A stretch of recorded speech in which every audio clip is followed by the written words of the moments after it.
Subscribe कीजिए KYB blog channel को और बेल आइकन दबाइए लेटेस्ट वीडियो सबसे पहले देखने के लिए।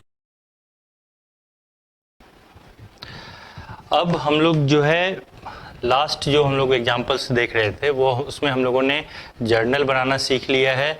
हम लोग जर्नल की पोस्टिंग, जर्नल एंट्रीज जो करते हैं उसकी पोस्टिंग लेजर अकाउंट में कैसे होगी। हर अकाउंट का अपना अपना लेजर अकाउंट बनता है। जैसे सेल का अपना एक लेजर अकाउंट होगा, कैश अकाउंट का अपना एक लेजर अकाउंट होगा, परचेज अकाउंट का अपना एक लेजर अकाउंट होगा। तो जितने तरह की जनरल एंट्रीज करते हैं और उसमें जो अकाउंट्स इन्वॉल्व होते हैं उन सब का अपना एक लेजर अकाउंट होता है, जहाँ पे सारे ट्रांजेक्शन्स एक ही जगह पे आपको दिखते हैं।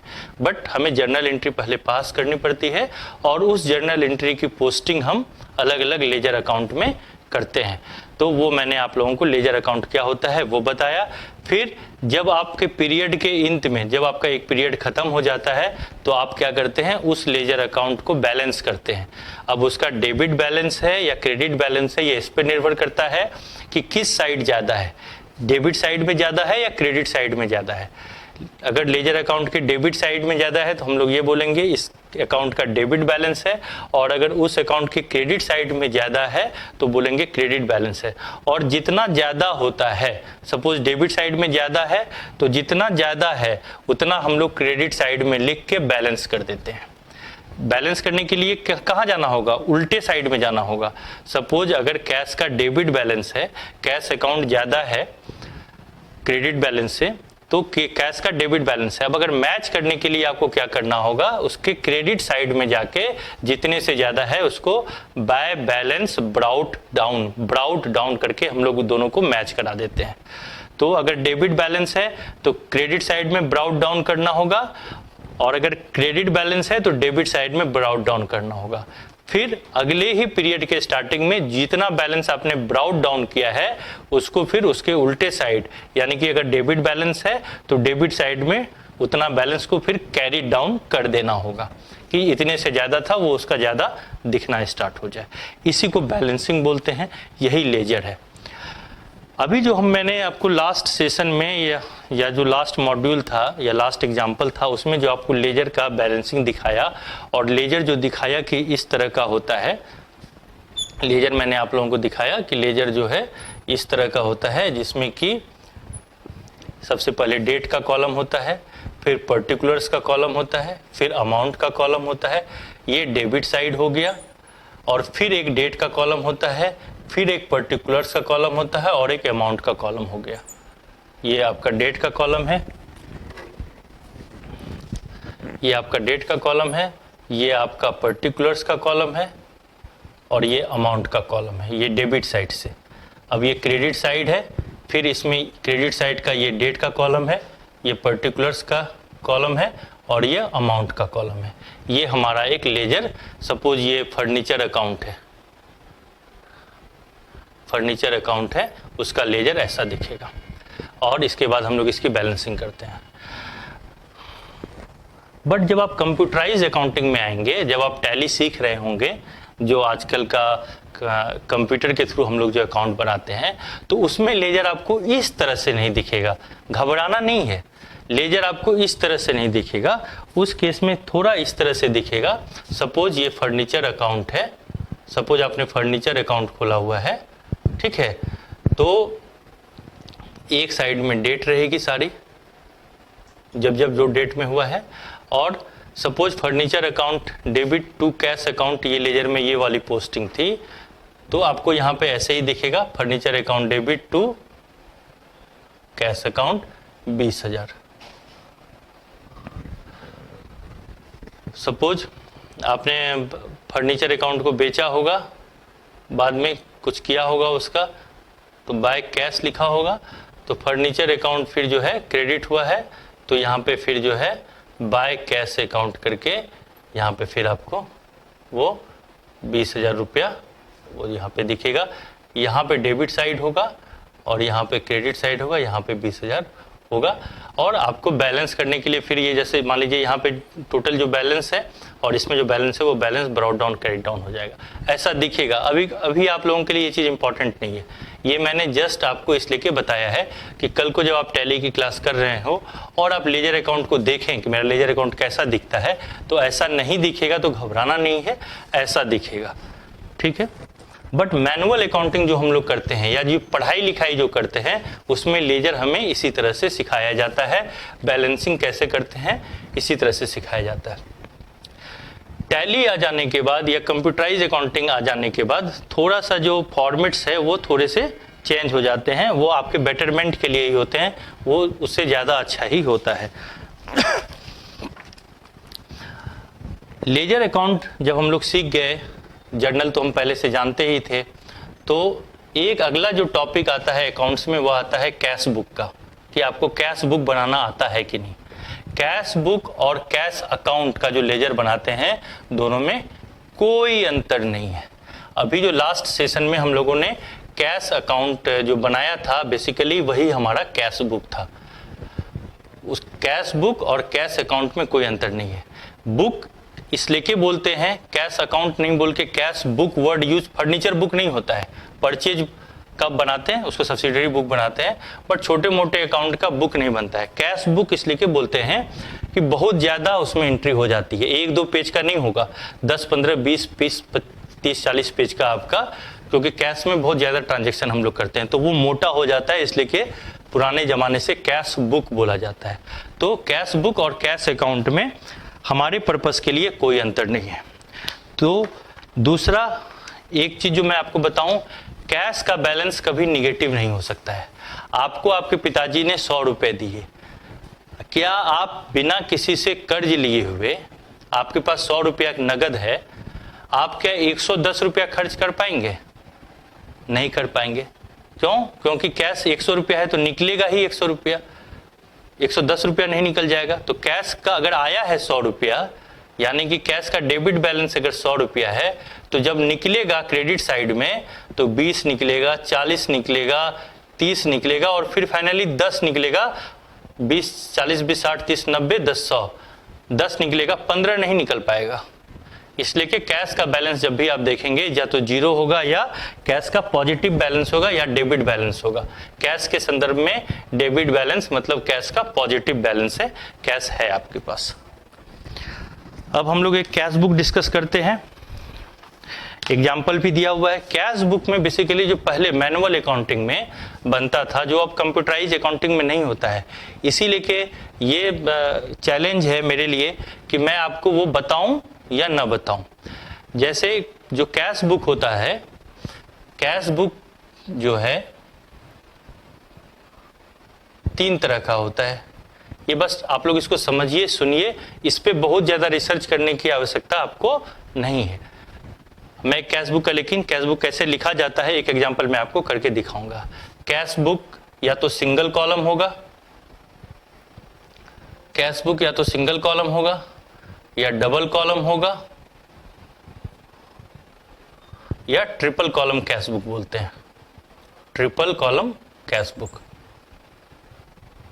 अब देखिए, सिंगल कॉलम जो कैश बुक होता है उसमें केवल कैश अकाउंट का डिस्कशन करते हैं, कोई और उसमें इन्वॉल्व नहीं होता है।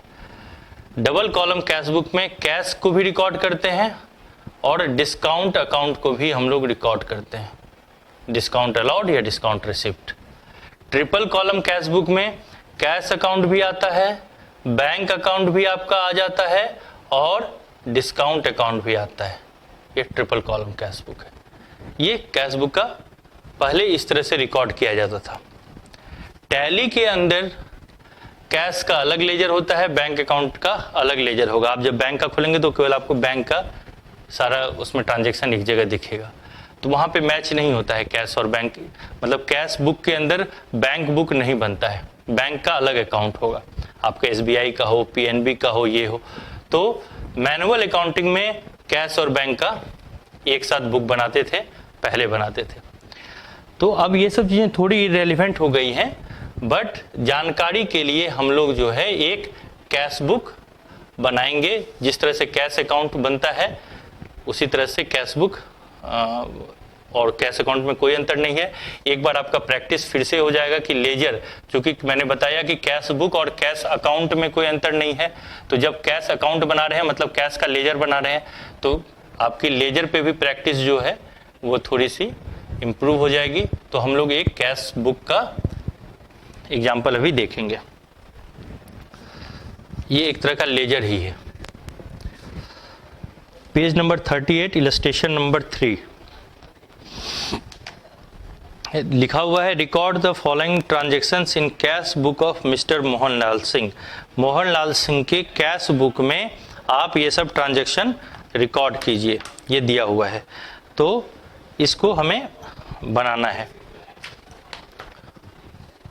और इसमें जो है डिस्काउंट भी है, तो हम डबल कॉलम कैश बुक एक बनाएंगे। तो सबसे पहले हम एक डबल कॉलम कैश बुक का प्रोफॉर्मा खींच लेते हैं। डबल कॉलम कैश बुक का हम एक प्रोफॉर्मा खींच लेते हैं। ये रहा कैश अकाउंट। कैश अकाउंट लिखना है या ज्यादा बेहतर है, हम लोग अभी कैश बुक बोल रहे हैं तो कैश बुक बोलें।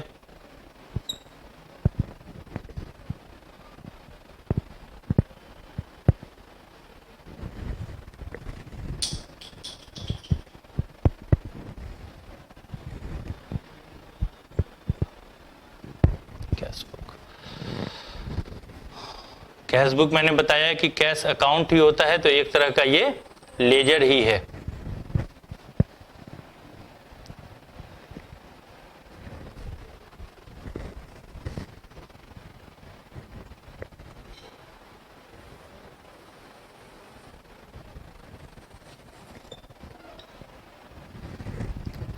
कैश बुक में हम लोग जानते हैं कोई भी लेजर में सबसे पहले डेट का कॉलम होता है, ये डेट का कॉलम हो गया। उसके बाद एक पर्टिकुलर्स का कॉलम होता है,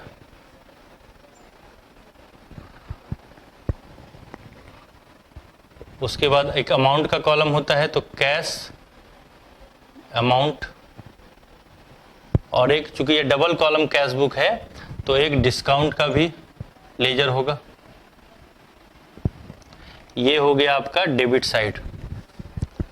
डेबिट साइड जितना बात इधर लिखे हैं उतना ही बात हमें इधर लिखना होगा। ये क्रेडिट साइड में तो सबसे पहले फिर डेट का कॉलम होगा, उसके बाद एक पर्टिकुलर्स का कॉलम होगा,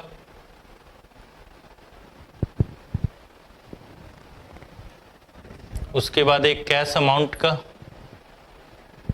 कैश अमाउंट से पहले चूंकि हम लोग डिस्काउंट जो है ना वो पहले लिखते हैं, सॉरी वहां पे भी जो है हमें पहले डिस्काउंट का जिक्र करना था, उसके बाद कैश।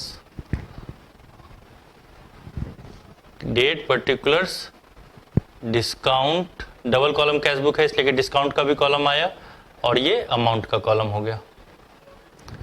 उसी तरह से डेट, पर्टिकुलर्स, यहां पे ये डिस्काउंट और ये अमाउंट का कॉलम हो गया। इसको थोड़ा सा चौड़ा कर लें।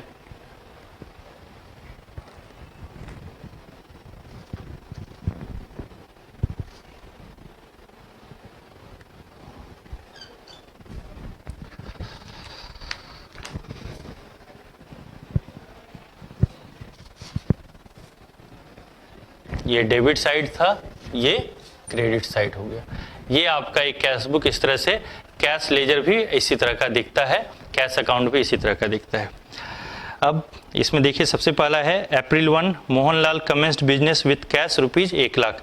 मोहनलाल ने बिजनेस स्टार्ट किया 1 लाख रुपए कैश से।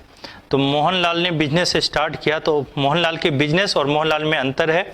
मोहनलाल के बिजनेस में पैसा आया या गया? मोहनलाल के बिजनेस में पैसा आया, कैश आया, तो कैश अकाउंट क्या होगा? डेबिट होगा। Debit what comes in, cash को डेबिट करेंगे। और देने वाला कौन है? मोहनलाल। अपने ही बुक में अपने ही मालिक का हम लोग नाम नहीं लिखते हैं, तो हम लोग उसके लिए क्या वर्ड यूज करते हैं? कैपिटल। तो एंट्री है cash account debit to capital. पैसा आया कैश बुक में, इसको रिसिप्ट साइड बोलते हैं और इसको पेमेंट साइड बोलते हैं। जब भी रिसिप्ट करेंगे इस साइड लिखेंगे, जब भी पेमेंट करेंगे इस साइड लिखेंगे। अब पैसा आया कैश अकाउंट डेबिट, किसने दिया? मोहनलाल ने। तो to capital, cash account debit to capital account. कितने रुपए का? 1 लाख रुपए का। तो आप कैश के अमाउंट कॉलम में 1 लाख रुपया लिख दिए, डेट भी आप लिख दीजिए, 1 अप्रैल को ये घटना हुई। पहली एंट्री हमने कर दी, cash account debit to capital account 1 lakh.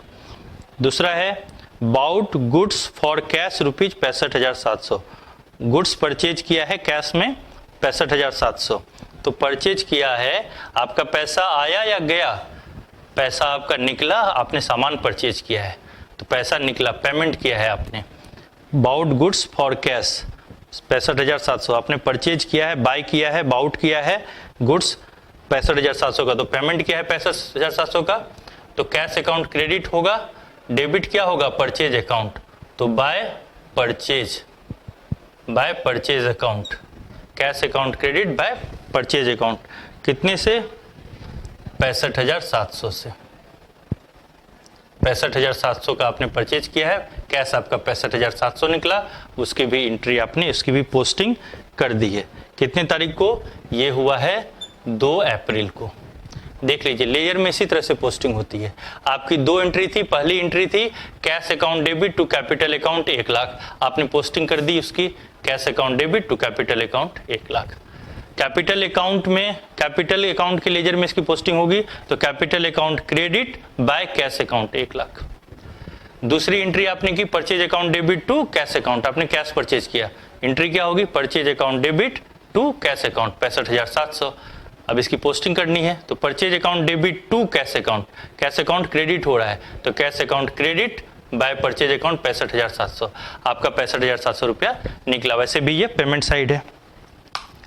अगला है sold goods for cash rupees 4320। आपने गुड्स सेल किया है कैश में 4320 रुपए का, तो कैश सेल किया है तो cash account debit to sale account, cash account debit to cash account debit to sale account. कितने रुपए से?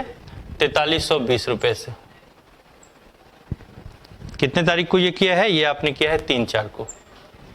यही एंट्री है ना, sold goods for cash rupees 4320। आपने गुड्स सेल किया है cash account debit to sale account 4320। उसके बाद आपने फतेह सिंह से कैश रिसीव्ड किया है, फतेह सिंह से कैश रिसीव्ड किया है 1800। तो कैश अकाउंट डेबिट कौन देने वाला है? फतेह सिंह टू फतेह सिंह। ओके, अभी हम लोग जो एग्जांपल डिस्कस कर रहे थे, अभी हम लोगों ने देखा कि हमने कैश सेल किया था, 3 अप्रैल को, तो हम लोगों ने एंट्री की cash account debit to sale account 4320 रुपये। अब 6 तारीख को हमें फतेह सिंह से 1800 रुपया मिला है। 6 अप्रैल को आप देखिए लिखा हुआ है received cash from Fateh Singh rupees 1800, और उसी के नीचे लिखा हुआ है हमने फतेह सिंह को डिस्काउंट दिया है 50 रुपये का। तो हमारे पास कैश कितना आया है? 1800 रुपया, डिस्काउंट कितना दिया है? 50 रुपया। तो cash account debit to Fateh Singh 6 अप्रैल को। अगर हम इसकी जर्नल एंट्री देखें, यहाँ पे मैं यूज़ कर रहा हूँ अभी केवल जर्नल एंट्री के लिए, हमारे पास फतेह सिंह से received cash from Fateh Singh, हमारे पास पैसा आया, कैश अकाउंट डेबिट। कितने रुपए हमारे पास आए? 1800 रुपये। कैश अकाउंट डेबिट 1800 रुपया, और हमने उसको डिस्काउंट भी अलाउ किया 50 रुपये का। तो डिस्काउंट अलाउड हमारे लिए एक्सपेंस है, डिस्काउंट अलाउड अकाउंट डेबिट कितना? 50 रुपया टू फतेह सिंह से हम 1850 रुपया पा रहे होते, और उसमें से क्या हुआ, उसने हमें 1800 रुपया कैश में दिया, हमने उसको डिस्काउंट अलाउ कर दिया 50 रुपये का, तो फतेह सिंह क्रेडिट हो गया 1850 रुपये से।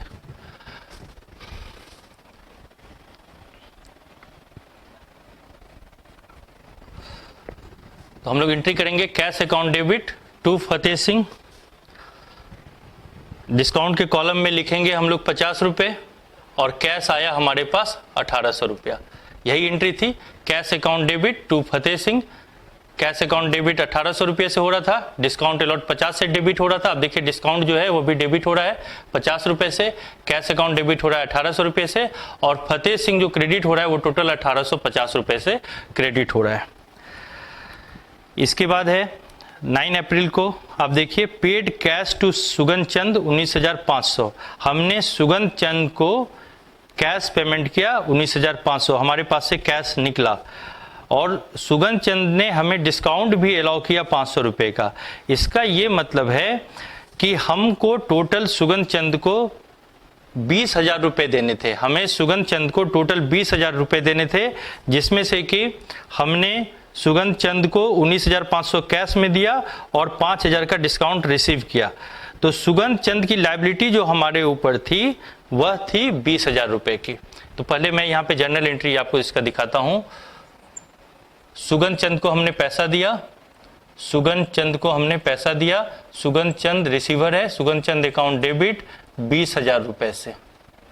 सुगन चंद का उधार हमारे ऊपर जो था, जो हमें देना था 20,000 रुपये देना था। टू कैश हमने दिया इनको, कैश हमने दिया 19,500, और डिस्काउंट हमें मिला। डिस्काउंट हमारे लिए इनकम है, इनकम है तो क्रेडिट करेंगे, तो डिस्काउंट रिसिप्ट को क्रेडिट किया है 500 रुपये से। ये जर्नल एंट्री है। ये जर्नल एंट्री आप लोगों को पास करना बहुत इंपॉर्टेंट है, ये सीखना बहुत इंपॉर्टेंट है कि ऐसा कैसे हो रहा है। सुगन चंद का 20,000 रुपया हमारे ऊपर होगा, सुगन चंद को हमने 19,500 कैश में दिया, तो कैश हमारा निकला, जितना निकला वो 19,500, और डिस्काउंट रिसीव किया हमने 500। डिस्काउंट हमारे लिए अगर रिसीव करते हैं तो वह इनकम होता है, तो क्रेडिट होगा 500 रुपये से। तो सुगन चंद टोटल कितने से डेबिट होगा? 19,500 हमने कैश में दिया, 500 रुपया उसने छोड़ा, इसका मतलब उसका 20,000 रुपया हमारे ऊपर था, हमने पूरा का पूरा 20,000 रुपया उसको दिया है। तो हमारे बैलेंस में सुगन चंद का उधार बैलेंस, जो सुगन चंद हमारे बुक में एज क्रेडिटर, उसका क्रेडिट बैलेंस 20,000 का होगा, उसको खत्म करना है। तो उसको डेबिट किया 20,000 से और कैश दिया 19,500 का, डिस्काउंट रिसीव मिला 500 का। अब इसी की पोस्टिंग हमें कैश बुक में करनी है, इस जर्नल एंट्री की। तो कैश अकाउंट देखिए क्रेडिट हो रहा है 19,500 से, तो कैश अकाउंट क्रेडिट किससे? बाय सुगन चंद। यहाँ पे बाय लिखा हुआ है, ऑटोमेटिक आपको सोचना है कि यहाँ पे बाय लिखा हुआ है। Cash account credit bye Sugan चंद, तो हम लोग लिखेंगे यहाँ पे बाय सुगन चंद।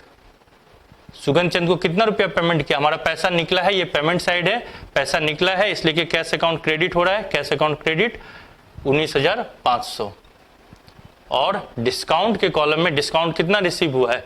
500। ये हमने एक साथ जो है डिस्काउंट में भी पोस्टिंग, डिस्काउंट अकाउंट में भी पोस्टिंग कर रहे हैं और कैश अकाउंट में भी पोस्टिंग कर रहे हैं। इसको डबल कॉलम कैश बुक बोलते हैं। उसके बाद है, और ये हुआ था 9 अप्रैल को। 9 अप्रैल को हमने सुगन चंद को पेमेंट किया है।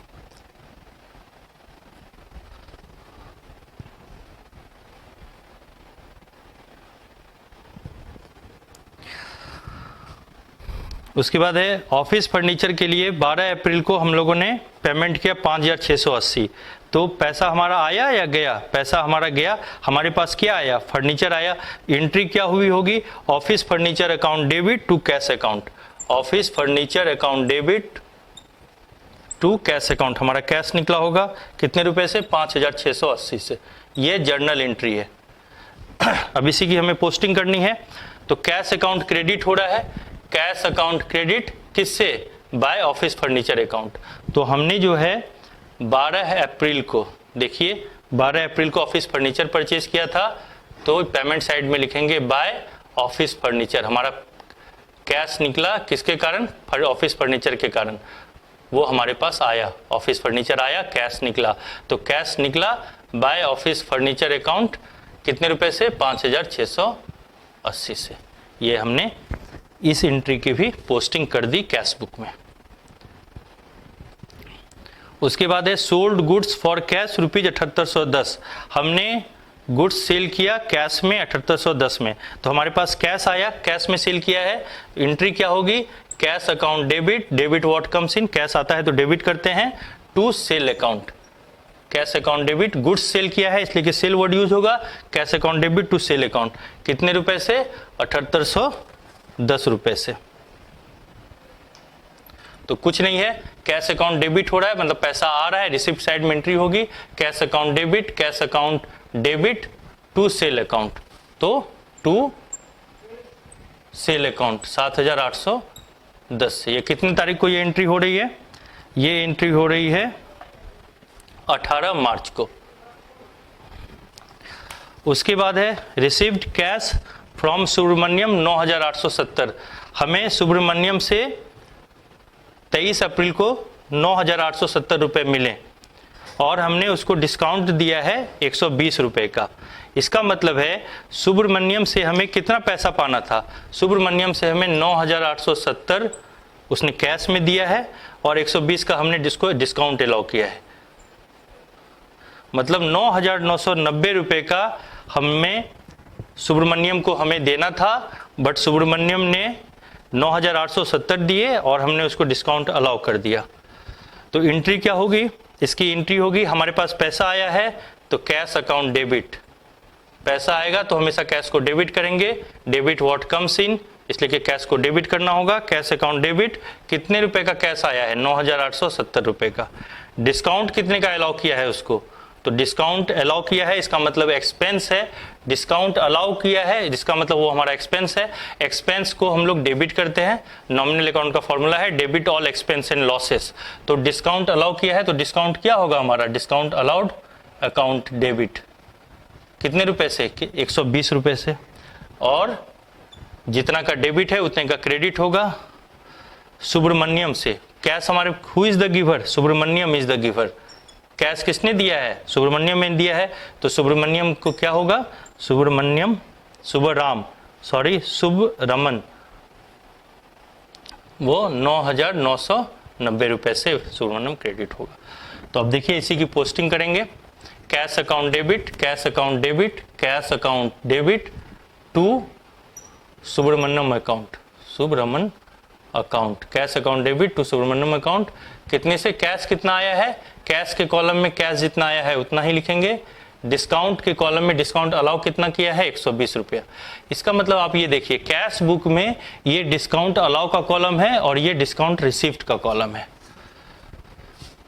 ये हमने इसकी भी पोस्टिंग, ये जर्नल एंट्री थी, जर्नल एंट्री की लेजर में पोस्टिंग कर दी, कैश के लेजर में पोस्टिंग कर दी। ये हुआ है 23 अप्रैल को।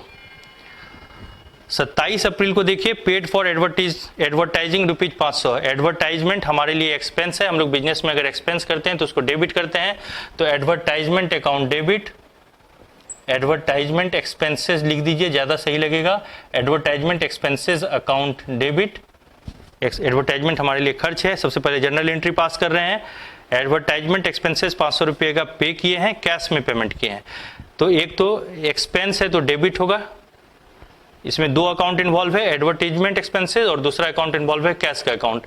एडवर्टीजमेंट हमारे लिए एक्सपेंस है, नॉमिनल अकाउंट का फॉर्मूला है debit all expense and losses, जहां एक्सपेंस दीजिए उसको डेबिट कीजिए, एडवर्टीजमेंट एक्सपेंसेस को डेबिट किया तो क्रेडिट किसको करेंगे, कैश को, क्यों, क्योंकि कैश हमारे पास से जा रहा है, हमने कैश में पेमेंट किया है, to cash account, real account है, credit what goes out, cash account को क्रेडिट करना पड़ेगा 500 रुपये। तो हम लोग देखें advertisement expenses account debit to cash account, तो कैश हमारा गया है तो पेमेंट साइड ये है, इसका मतलब cash account credit, cash account क्या हो रहा है, क्रेडिट हो रहा है, कैश अकाउंट क्रेडिट किससे, एडवर्टीजमेंट एक्सपेंसेस से, तो हम लोग लिखेंगे bye cash account credit bye advertisement, cash account credit bye advertisement expenses 500।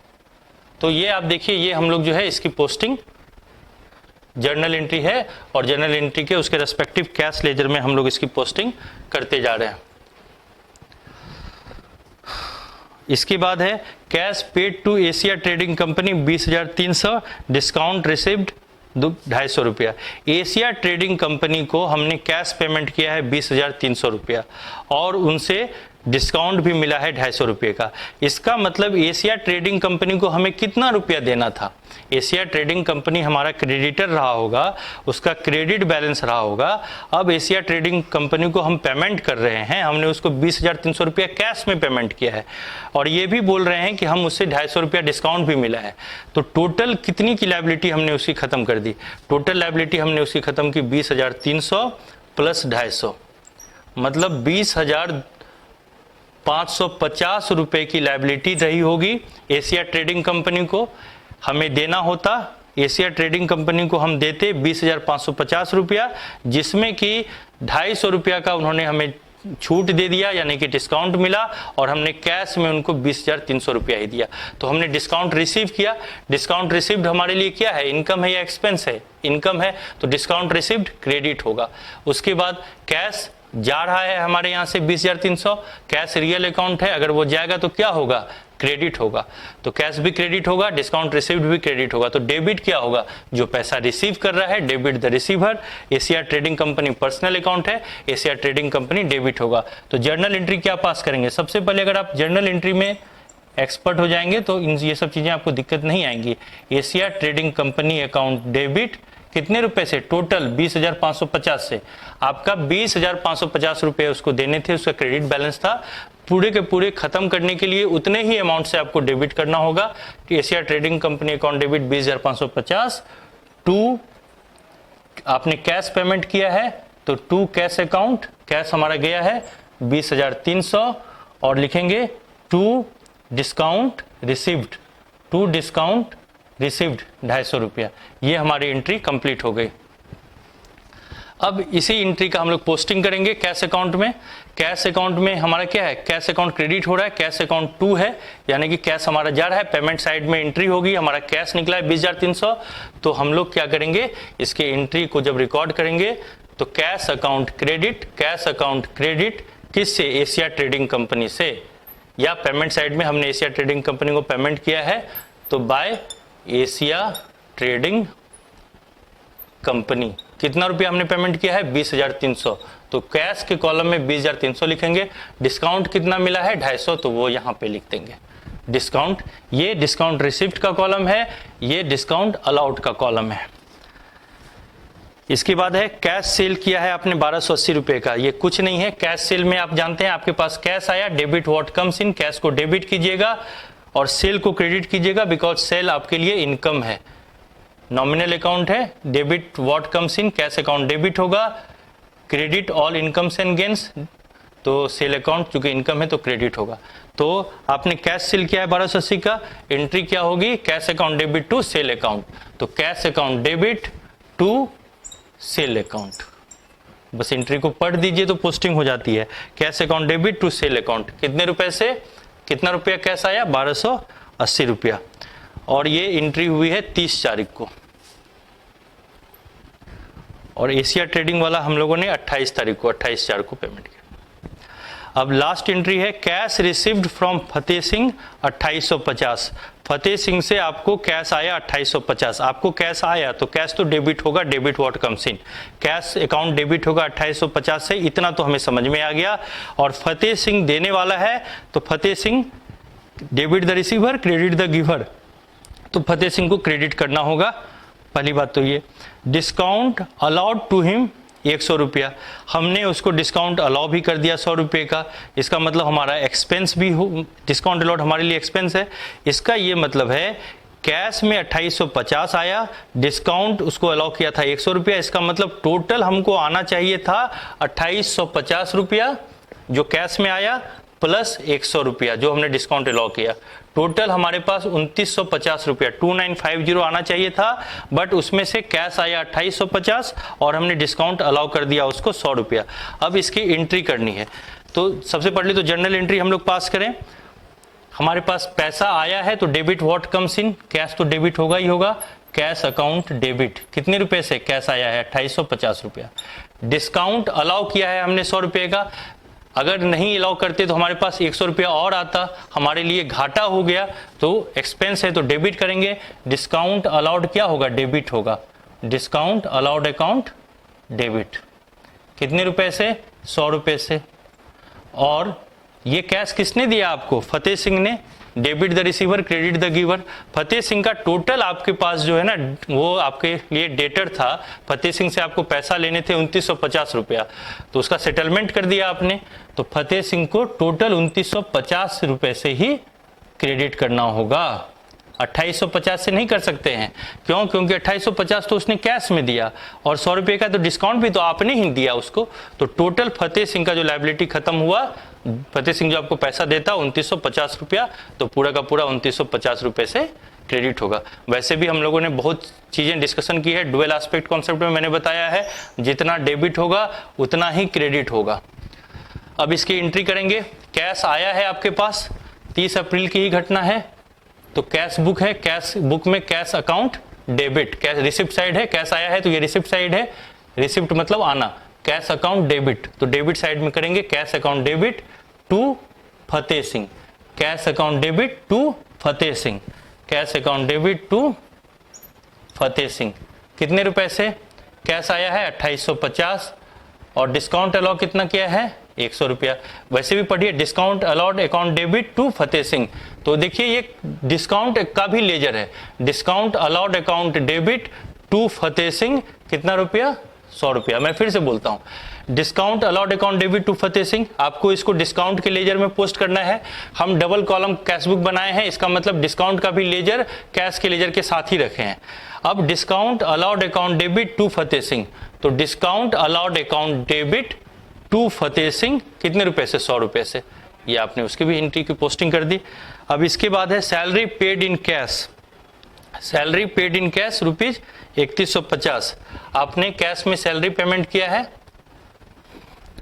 तो आपके लिए क्या हो जाएगा? सैलरी एक्सपेंस है, salary account debit, salary nominal account है, debit all expense and losses. Salary हो, रेंट हो, एडवर्टीजमेंट हो, प्रिंटिंग एंड स्टेशनरी हो, फ्यूल हो, पेट्रोल हो, परचेज हो, हर तरह का एक्सपेंडिचर जो है वो डेबिट होता है, तो सैलरी अकाउंट को हम लोग डेबिट करेंगे, salary account debit, debit all expense and losses, तो सैलरी चूंकि एक्सपेंस है तो डेबिट होगा, सैलरी अकाउंट डेबिट।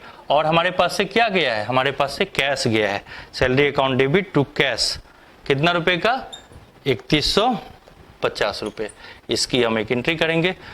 कैश हमारा निकला है तो कैश अकाउंट क्रेडिट हो रहा है, salary account debit to cash account, तो कैश हमारा निकला है, कैश अकाउंट क्रेडिट हो रहा है, पेमेंट साइड है, तो कैश अकाउंट क्रेडिट किससे? सैलरी से, by salary, cash account credit by salary, कितने रुपए से? 3150 रुपए से। कैश अकाउंट क्रेडिट 30 तारीख की ही घटना है, कैश अकाउंट आपने सैलरी पेमेंट किया है, cash account credit by salary, salary payment करने के कारण आपका कैश पेमेंट हुआ है, कितना रुपया? 3150 रुपया। ये आपने जो है जितनी भी जर्नल एंट्रीज थी उसकी पोस्टिंग आप इलस्ट्रेशन 3 कर रहे थे 38 पेज नंबर पे, और जितनी भी जर्नल एंट्री थी उसकी पोस्टिंग आपने कैश बुक में कर दी। इसके बाद इस महीने के बाद आपसे आपका मालिक जानना चाह रहा है, बताओ मेरे पास कितना रुपया बचा हुआ है। इस तरह से तो आप नहीं देख पाएंगे, तो आपको इस लेजर को बैलेंस करना पड़ेगा। बैलेंस करने के बाद आपको पता चल जाएगा कि मेरे पास कितना पैसा बचा हुआ है। ये रिसिप्ट साइड है, इस साइड में इतने पैसे आपके पास आए, और ये पेमेंट साइड है, ये सब पैसे गए, और इसके बाद हम लोग इसको बैलेंस करते हैं। ऐसा लग रहा है कि टोटल जो है इसका टोटल शायद आप करेंगे, एरर भी हो सकता है, मैं गारंटी नहीं दे रहा हूँ, 127,930 है, मतलब ये साइड 127,930 है, और ये साइड जो है कैश में टोटल आया है आपके पास 1,27,930 रुपया, और ये साइड में 13,100 कम है। इसको अगर जोड़ेंगे तो ये 13,100 कम होगा। तो हम लोग क्या करेंगे, इसको बैलेंस करने के लिए डेबिट साइड ज़्यादा है, ये ज़्यादा है, ये कम है, ये 13,100 से कम है इसका टोटल, इसके टोटल से। तो कैश का डेबिट बैलेंस ज़्यादा है, तो इसके लिए बैलेंस करने के लिए क्रेडिट में हमको बैलेंस ब्राउट डाउन करना पड़ेगा, by balance brought down. Credit में मैं बैलेंस को ब्राउट डाउन कर रहा हूं, इसका ये मतलब नहीं है कि कैश का क्रेडिट बैलेंस है, कैश का डेबिट बैलेंस है। डेबिट बैलेंस है इसलिए कि ब्राउट डाउन मुझे क्रेडिट में करना पड़ रहा है, मतलब डेबिट साइड ज़्यादा है और दोनों साइड इक्वल कराने के लिए क्रेडिट साइड में मुझे जो माइनस फिगर है, बैलेंसिंग फिगर है, वो लिखना होगा, तभी जाके दोनों बराबर होगा। इसका मतलब डेबिट बैलेंस है। तो डेबिट बैलेंस को हम लोगों ने क्रेडिट साइड में बैलेंस ब्राउट डाउन किया है 13,100 से। मतलब अब आप अपने मालिक को बता सकते हैं, अब टोटल हो गया 1,27,930 रुपया। आप अपने ओनर को बता सकते हैं, बिजनेस के मालिक को बता सकते हैं कि महीने के अंत में, अप्रैल महीने के अंत में मेरे पास 13,100 रुपया है। और ये अप्रैल की बात थी, और जैसे ही 1 मई से फिर से खाता में एंट्री स्टार्ट होगा तो हम लोगों को ये जो बैलेंस हमने ब्राउट डाउन किया था उसको, चूंकि कैश का डेबिट बैलेंस है, हम लोग लिखेंगे टू बैलेंस कैरिड डाउन। उधर ब्राउट डाउन था, इधर कैरिड डाउन करना होगा, टू बैलेंस कैरिड डाउन 13,100 रुपए से। ये इस कारण से हमारा जो है ये कैश बुक कंप्लीट हो जाएगा। ठीक है, इसके बाद हम लोग जो है, हम लोगों ने कैश बुक देख लिया। इसी में ट्रिपल कॉलम कैश बुक होता है जिसमें हम बैंक की भी साथ में ही एंट्री करते हैं, बैंक का भी अकाउंट साथ में ही खोल सकते हैं।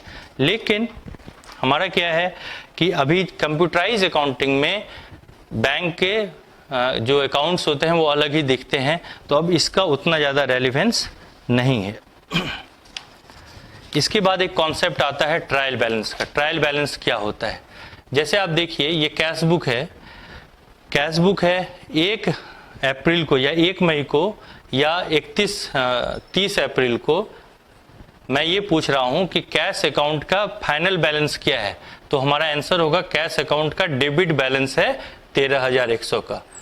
हमने शुरुआत किया था 1 लाख रुपए कैपिटल से, परचेज और सेल किया। आज के डेट में 30 अप्रैल को कैश का डेबिट बैलेंस है 13,100। ये कैश अकाउंट की बात हो गई। इसी तरह से हर अकाउंट का अपना अपना लेजर बनता है, हर अकाउंट का अपना अपना बैलेंस होता है।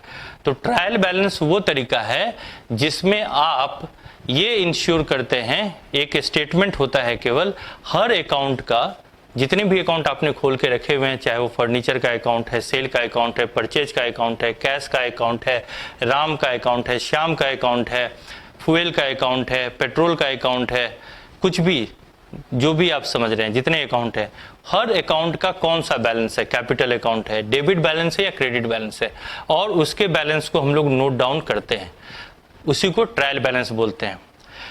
लॉजिक ये है कि हमारा अकाउंटिंग इक्वेशन बोलता है कि eight any point of time हमारा बिजनेस का टोटल एसेट टोटल लायबिलिटी के बराबर होगा। पहली बात। डुअल एस्पेक्ट कॉन्सेप्ट ये बोलता है हर ट्रांजैक्शन में 2 एस्पेक्ट होते हैं, जितना डेबिट होता है उतना ही क्रेडिट होता है। इन सब चीजों से ये कहने का मतलब होता है कि किसी भी पॉइंट ऑफ टाइम में आपके बिजनेस का टोटल डेबिट साइड, हर अकाउंट का जो आपका डेबिट बैलेंस होगा और बाकी अकाउंट्स का जिनके क्रेडिट बैलेंस होंगे, दोनों को जोड़ेंगे तो डेबिट का बैलेंस और क्रेडिट का बैलेंस इक्वल होना चाहिए। ये ट्रायल बैलेंस का थंब रूल है। अगर आपका डेबिट बैलेंस और क्रेडिट बैलेंस टैली कर रहा है, इसका मतलब मोटा मोटी आपने सही ट्रायल बैलेंस जब आपने ड्रॉ किया है तो आपने एंट्रीज अकाउंटिंग सही की है, तभी आपका ट्रायल बैलेंस मैच कर रहा है। तो अगर फिर से मैं अभी ये डिस्कशन अभी करूंगा कि ट्रायल बैलेंस किसको कहते हैं, इसके लिए आप लोग आ जाइए पेज नंबर 42 पे। देखिए लिखा हुआ है a trial balance is a schedule और list of debit and credit balances.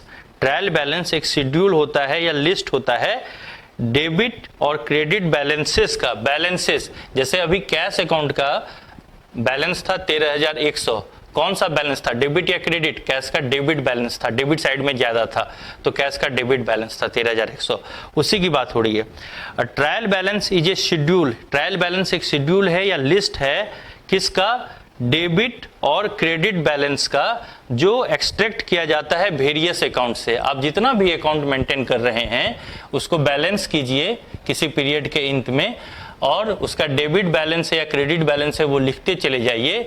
ये जो लिखते हैं हम लोग, जो लिस्ट बनाते हैं और उसका बैलेंस नोट डाउन करते हैं, इसी को ट्रायल बैलेंस बोलते हैं। इसी के नीचे लिखा हुआ है since every transaction has a dual effect. हम जानते हैं कि हर ट्रांजेक्शन का डुअल इफेक्ट होता है, मतलब every debit has a corresponding credit and vice versa. मतलब एवरी डेबिट, हर डेबिट के बराबर एक क्रेडिट होता है और हर क्रेडिट के बराबर एक डेबिट होता है। The total of debit balances and credit balances, debit के टोटल डेबिट बैलेंसेज जितना भी आपने ड्रॉ किया है अभी अलग अलग लेजर से, और जिन जिन लेजर का जिन जिन अकाउंट का क्रेडिट बैलेंस है उनका टोटल बराबर होना चाहिए। लिखा हुआ है the total of the debit balances and credit balances extracted from the ledger must tally. ये बात मैं आप लोगों से कितनी बार कर चुका हूं। अकाउंटिंग इक्वेशन है asset is equal to liability, मतलब at any point of time एक ट्रांजैक्शन हुआ है अभी आपके बिजनेस में, 50 हुए हैं, 1000 हुए हैं, 10,000 हुए हैं, लाख हुए हैं, करोड़ ट्रांजैक्शन हो जाएं, बट जब भी आप उसको मैच करेंगे तो आपके बिजनेस का टोटल एसेट टोटल लायबिलिटी के बराबर होगा। क्यों? क्योंकि हर ट्रांजैक्शन का डुअल एस्पेक्ट होता है, दो इफेक्ट होता है, जितने से डेबिट होता है उतने से क्रेडिट होता है। और अगर टोटल एसेट टोटल लायबिलिटी के बराबर होता है, इसका यह भी मतलब है कि टोटल डेबिट जो है वह टोटल क्रेडिट के बराबर होगा। एसेट का डेबिट बैलेंस होता है, याद रखिएगा, और हर लायबिलिटी का क्रेडिट बैलेंस होगा। अगर कोई चीज आपका एसेट है तो उसका हमेशा डेबिट बैलेंस आना चाहिए, कोई चीज आपकी लायबिलिटी है तभी होगी लायबिलिटी जब उसका क्रेडिट बैलेंस होगा।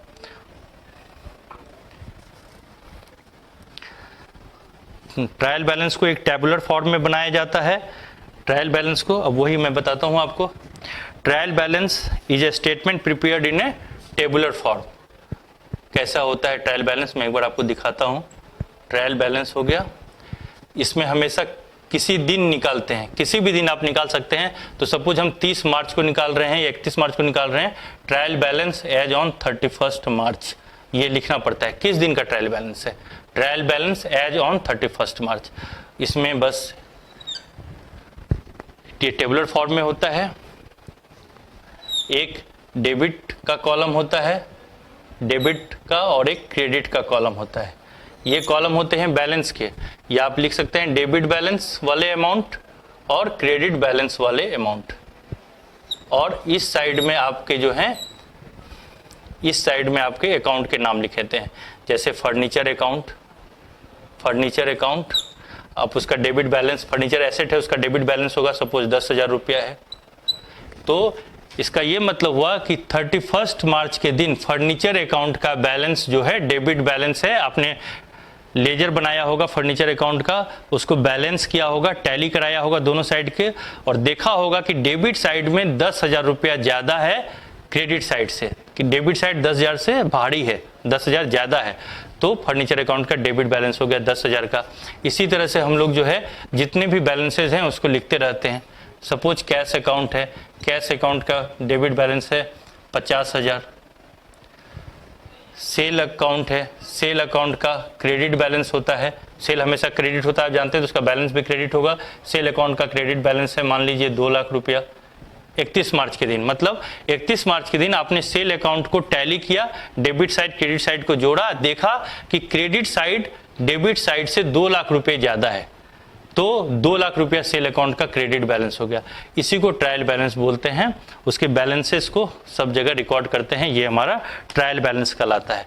कोई भी बिजनेस का जो फाइनल अकाउंट प्रिपेयर होता है, मतलब 1 साल बीत गया, आप अपने बिजनेस के परफॉर्मेंस को जज करना चाहते हैं, तो उसके लिए उसके बुक्स बनाएंगे, उसका प्रॉफिट एंड लॉस अकाउंट बनाएंगे, उसका बैलेंस शीट बनाएंगे। उन दोनों को बनाने से पहले ट्रायल बैलेंस बनाना पड़ता है, और ट्रायल बैलेंस में सारी चीजें आ जाती हैं। इसके बेसिस पे हम लोग फाइनल अकाउंट, बैलेंस शीट या प्रॉफिट एंड लॉस अकाउंट बनाते हैं। इसके बाद कुछ अकाउंटिंग कॉन्सेप्ट हैं। बिजनेस एंटिटी कॉन्सेप्ट हम लोगों ने डिस्कस किया हुआ है कि बिजनेस एंटिटी कॉन्सेप्ट में हम लोग जानते हैं कि बिजनेस और बिजनेस का मालिक दोनों अलग अलग है, हमें उस दोनों को एक नहीं समझना चाहिए। और बिजनेस के मालिक जब भी बिजनेस में पैसा लगाते हैं उसको कैपिटल कहते हैं, और पैसा निकालते हैं तो ड्राइंग कहते हैं। चाहे वो सामान निकाल लें कोई, चाहे वो कैश में निकालें, वो ड्राइंग कहलाएगा। एक्रूअल सिस्टम हम लोगों ने बता दिया है कि एक्सपेंसेस और इनकम को रिकॉग्नाइज करते हैं उसी पीरियड में जिस पीरियड से वो रिलेट करते हैं, और उसको रिकॉग्नाइज करना है। इससे कोई मतलब नहीं है कि अभी कैश हम लोग पेमेंट किए हैं या रिसीव किए हैं, अगर इनकम है तो किए हैं या नहीं किए हैं। एक्रूवल सिस्टम का मतलब ये इनकम जिस पीरियड का है या ये खर्च जिस पीरियड का है उसी पीरियड में हमको इसको रिकॉर्ड करना है, ये एक्रूवल कॉन्सेप्ट है। अकाउंटिंग पीरियड कॉन्सेप्ट है, वो मैंने बताया आपको। हम लोग अपनी सुविधा के लिए हर एक साल में अपने बिजनेस के परफॉर्मेंस को जज करने के लिए एक पीरियड बनाते हैं। हम लोगों का फाइनेंशियल ईयर जो है वो 1 अप्रैल से 31 मार्च है, बहुत जगह पे ये 1 जनवरी से 31 दिसंबर है। तो ये जो 1 साल का पूरा अकाउंट बनाते हैं, 1 साल का लोखा जोखा करते हैं, उसको हम लोग जो है अकाउंटिंग पीरियड कॉन्सेप्ट बोलते हैं।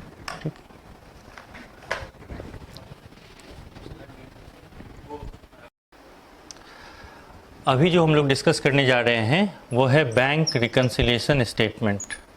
बैंक रिकन्सिलिएशन स्टेटमेंट, ये कोई लेजर नहीं है, ये कोई जर्नल नहीं है। बैंक रिकन्सिलिएशन स्टेटमेंट हम लोग एक रिपोर्ट बनाते हैं जिसमें हमारा बैंक है, suppose state bank of India हमारा बैंक है, और स्टेट बैंक ऑफ इंडिया में हमारा बैलेंस सपोज 1 लाख रुपया बैंक के हिसाब से, जब हम बैंक के पास जाते हैं अपना पासबुक अपडेट कराते हैं तो बैंक में हमारा बैलेंस सपोज 1 लाख रुपया जमा दिखता है। बट जब हम अपने अकाउंटेंट से पूछते हैं कि भैया हमारे बैंक में कितना रुपया है, तो हमारा अकाउंटेंट बोलता है सर हमारे पास बैंक में 1,20,000 रुपया होने चाहिए। तो ये चिंता होना लाजमी है कि हमारे बुक्स के हिसाब से, हमारे अकाउंटेंट के हिसाब से स्टेट बैंक ऑफ इंडिया में हमारा 1,20,000 रुपया अभी जमा होना चाहिए, अभी बचा हुआ होना चाहिए। बट बैंक वाले के पास जाते हैं और बैंक से स्टेटमेंट निकालते हैं या बैंक का पासबुक अपडेट कराते हैं तो उसमें 1 लाख रुपया ही दिखता है। तो 20,000 रुपया का बैंक में बैलेंस कम दिख रहा है बैंक पासबुक में। हमारे यहाँ का जो बैंक अकाउंट है, हमारे पास जो हमारा बैंक अकाउंट जो हम अपनी किताब में अपने बिजनेस के अकाउंट में मेंटेन कर रहे हैं बैंक अकाउंट, उसमें 1,20,000 शो हो रहा है, बैंक में बैलेंस होना चाहिए, बट पासबुक में 1 लाख ही शो हो रहा है। तो 20,000 का डिफरेंस है, मेरा 20,000 रुपया कहाँ गया? ये एक चीज़ के कारण नहीं होता है, इसमें मल्टीपल चीज़ें मल्टीपल तरह से इफ़ेक्टेड होती हैं और इसके कारण हमारा बैंक का बैलेंस मिसमैच करता है।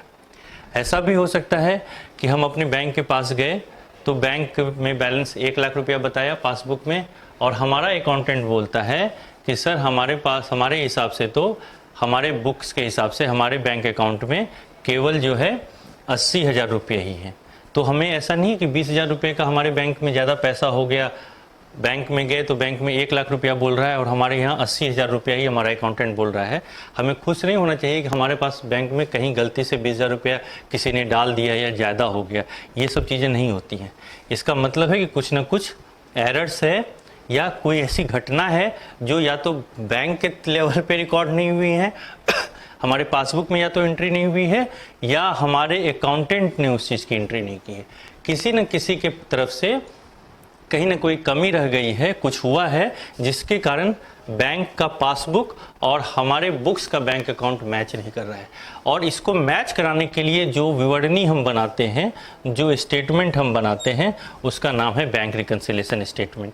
यह कोई लेजर नहीं है, यह कोई जर्नल नहीं है। हम एक रिपोर्ट बनाते हैं जिसमें कि रीजन्स को रिकॉर्ड करते हैं कि इन रीजन के कारण हमारा बैलेंस नहीं मैच कर रहा है, और जब हम उसको पता कर लेते हैं तो हमें एक एश्योरेंस हो जाता है कि भैया हमारा हिसाब ठीक ठाक है। बैंक अगर बोल रहा है कि 1 लाख रुपया है और अगर हमारा अकाउंटेंट बोल रहा है कि 1,20,000 रुपया हमारे बैंक अकाउंट में है, तो दोनों बातें सही हैं, इसमें कोई गड़बड़ी नहीं है। ये इम्पॉर्टेंट इसलिए है इसको मिलाना क्योंकि बैंक में 1 नहीं 2 नहीं हज़ारों ट्रांजेक्शन होते हैं। तो हमें हर एक इंटरवल पे, हर एक महीने पे हमें बैंक रिकन्सिलिएशन स्टेटमेंट बना के ये चेक कर लेना चाहिए कि बैंक में जितना पैसा है और हमारा जो बुक्स जो बोलता है कि हमारे बैंक अकाउंट में इतना पैसा होना चाहिए, वह दोनों मैच कर रहा है कि नहीं कर रहा है। इससे बैंक रिकन्सिलिएशन स्टेटमेंट बनाने से हमें ये फ़ायदा होता है कि अगर कोई जानबूझ के कोई अकाउंटेंट गलती करता है या कोई हेरा फेरी होता है तो वह भी हमें इस बैंक रिकन्सिलिएशन स्टेटमेंट से पता चल जाता है। तो ये एक बहुत इम्पॉर्टेंट विवरणी है जो हमें बनानी चाहिए। अब आप ये समझिए कि इसमें ये इम्पॉर्टेंट है कि हमारा बैंक का पासबुक, यानी कि बैंक जो हमें स्टेटमेंट देता है, बैंक की तरफ से, और हमारा अकाउंटेंट जो हमें अकाउंट बना के हमारा बैंक अकाउंट का दे रहा है, दोनों में डिफरेंस के रीज़न क्या होते हैं। अगर हम उस रीजन्स को जान जाएंगे और उसी रीजन्स के कारण अगर हमारा मैच नहीं कर रहा है तो हम उसको रिकॉर्ड कर लेते हैं कि इस रीज़न के कारण हमारा बुक्स मैच नहीं कर रहा है स्टेट बैंक ऑफ इंडिया के वहाँ के खाते से, बैंक के खाते से, तो उसको बैंक रिकन्सिलिएशन स्टेटमेंट बनाना बोलते हैं। अब जैसे कुछ एग्जाम्पल्स के थ्रू ही हम लोग इसको सीखेंगे। अब सोचिए आप ऐसा कि हमने किसी को चेक इशू किया, आपका बिजनेस है, आपके बिजनेस ने किसी को चेक इशू किया, आपके पास आपके किसी सप्लायर का पैसा बाकी था, आपने श्याम से माल उधार खरीदा था, श्याम से आपने माल उधार खरीदा था, परचेज किया था श्याम से, तो आपने क्या एंट्री पास की होगी, परचेज अकाउंट डेबिट। सपोज 20,000 रुपये का आपने माल खरीदा था श्याम से उधार पे, तो purchase account debit to Shyam account आपने एंट्री की होगी सबसे पहले। इसके बाद श्याम को आपने पेमेंट किया, आपने चेक से पेमेंट किया, तो आप लिखेंगे श्याम अकाउंट डेबिट, क्योंकि श्याम को पैसा मिल रहा है, debit the receiver, Shyam account debit, और पैसा कहाँ से जा रहा है, आपके बैंक से जा रहा है, बैंक इज द गिवर, तो टू बैंक अकाउंट 20,000 रुपया आपने चेक काट दिया। सॉरी। अब जैसे ही आपने बैंक से ये 20,000 रुपया काट दिया, आपका जो बैंक अकाउंट का लेजर है, आपका जो बैंक अकाउंट का लेजर बना हुआ है, उस बैंक अकाउंट से टू बैंक अकाउंट है, यानी कि क्रेडिट साइड में बैंक अकाउंट से आपके पैसे आपके अकाउंटेंट ने लिख दिया, bank account credit bye Shyam account, और उसने अपने बैंक अकाउंट से जो आप मेंटेन करते हैं, ये बैंक अकाउंट बैंक वाले से आपने नहीं लिया है, ये आपके यहाँ का आपका किताब है। बैंक से जो आप लेते हैं वो बैंक पासबुक होता है या बैंक स्टेटमेंट होता है, भले ही आप ही के पास रहता है, आप पासबुक ले जाके बैंक से अपडेट कराते हैं। इसका ये मतलब नहीं है कि पासबुक आपका अकाउंट है, आप पासबुक मेंटेन करते हैं।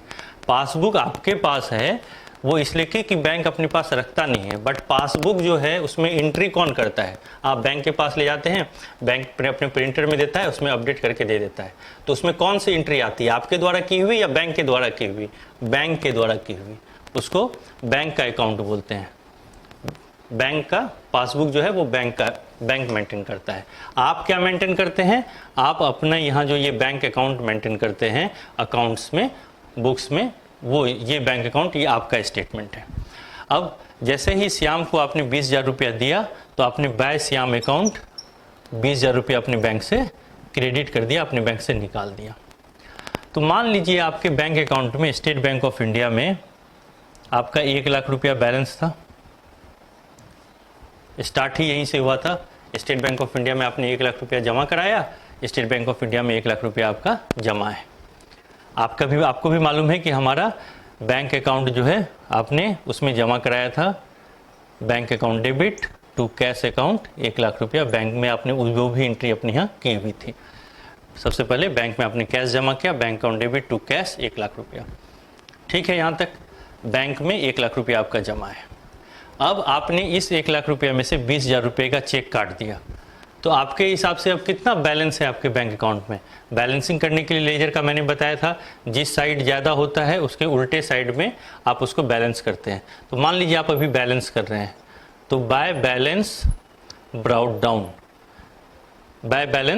डाउन, इस साइड ज़्यादा है तो इस साइड डेबिट साइड ज़्यादा है तो क्रेडिट साइड में बैलेंस को ब्राउट डाउन करना होगा। इसका मतलब डेबिट बैलेंस है बैंक का 80,000 रुपये का। इसका मतलब ये हो गया कि बैंक का डेबिट बैलेंस 80,000 रुपये का, आपके हिसाब से बैंक में 80,000 रुपये होने चाहिए, क्योंकि मैंने चेक काट दिया है 20,000 का।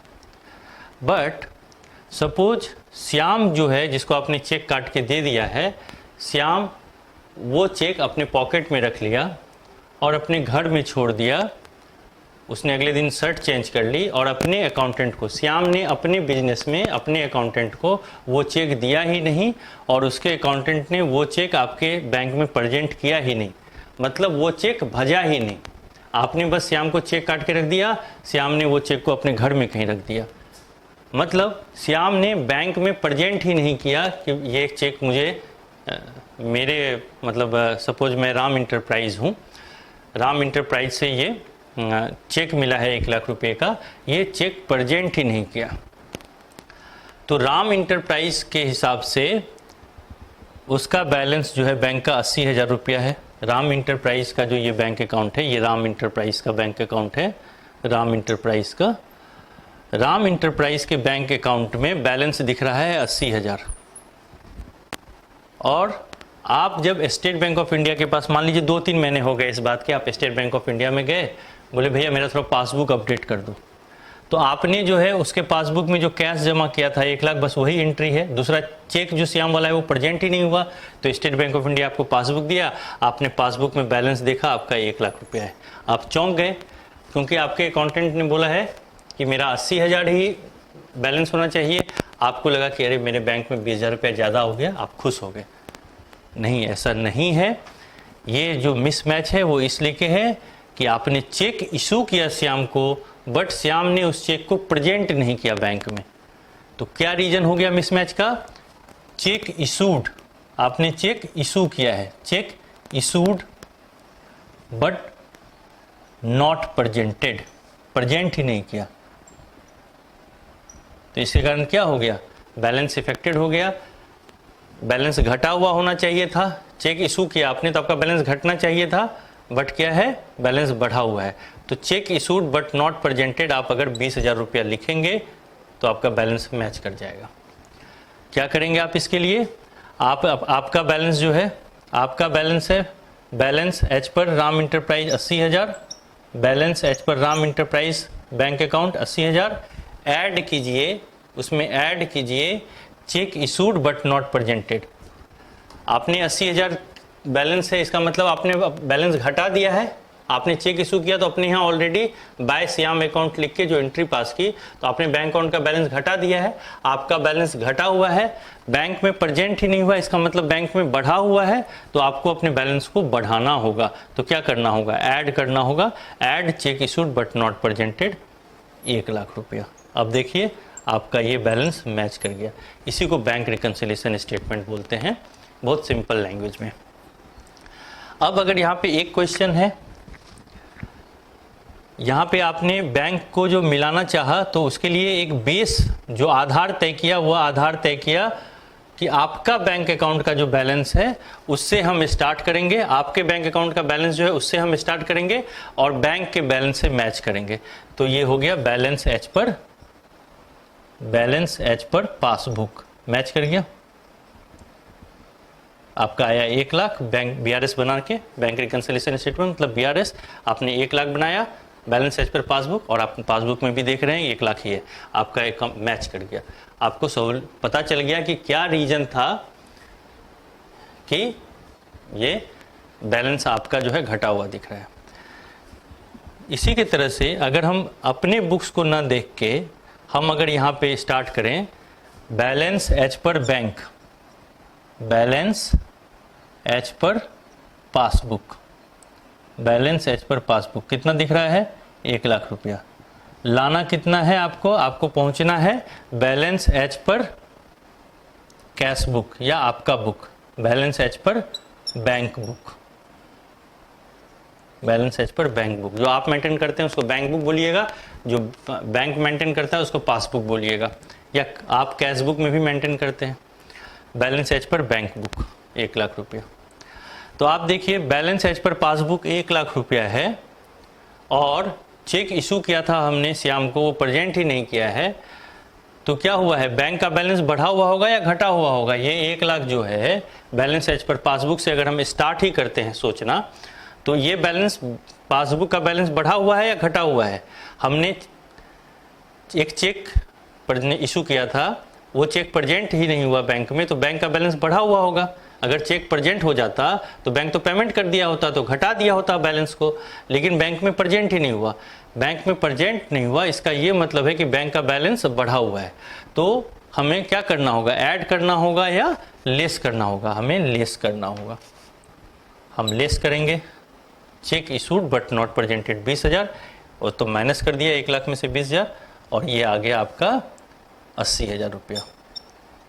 यानी कि balance as per bank book 80,000 और आपका balance as per bank book भी 80,000 मैच कर रहा है। इसी को बैंक रिकन्सिलिएशन स्टेटमेंट बोलते हैं। इसमें यह ध्यान देना है कि आपने बेस किसको बनाया है, मतलब आपको पासबुक से कैश बुक पे जाना है, पासबुक के बैलेंस से स्टार्ट करके कैश बुक या बैंक बुक के बैलेंस पे जाना है, या कैश बुक या बैंक बुक से स्टार्ट करके पासबुक पे जाना है। तो दोनों में ऐड और लेस में अंतर हो जाएगा। हम लोग इसको एक एग्जाम्पल के थ्रू फिर से देखेंगे। आपके पास एग्जाम्पल है पेज नंबर 67 पे, पेज नंबर 67 पे 67 आप एग्जाम्पल देखिए। हम लोग एक बैंक रिकन्सिलिएशन स्टेटमेंट बनाते हैं। उसी एग्जाम्पल के थ्रू हम लोग जो है बैंक रिकन्सिलिएशन स्टेटमेंट बनाना सीख जाएंगे।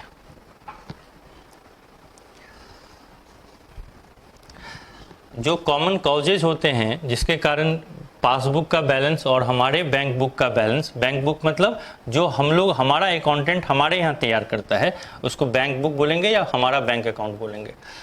तो हमारा जो अकाउंटेंट बुक प्रिपेयर करता है, बैंक अकाउंट बनाता है, और पासबुक में जो डिफरेंस है वो बहुत सारे रीजन से हो सकता है। एक रीजन मैंने अभी आपको बताया, check issued but not presented. दूसरा हो सकता है check received but not presented. आपको चेक आया, आपके अकाउंटेंट ने उसकी एंट्री भी कर ली, बट आपके अकाउंटेंट ने ही जमा नहीं किया। क्या होगा, आपके अकाउंटेंट ने चेक जैसे रिसीव किया, एंट्री कर ली, उसको लगा कि पैसा आ गया, चेक मिला, उसने एंट्री कर ली, अपने बैंक बैलेंस को बढ़ा दिया, बट वो जाके उसको बैंक में जमा ही नहीं किया। तो क्या होगा, आपका पासबुक का बैलेंस घटा हुआ रहेगा और आपके बैंक बुक का बैलेंस बढ़ा हुआ रहेगा, क्योंकि आपने चेक लिया है किसी से बट उसको प्रेजेंट ही नहीं किया, लेकिन आपके अकाउंटेंट ने उसकी एंट्री कर दी।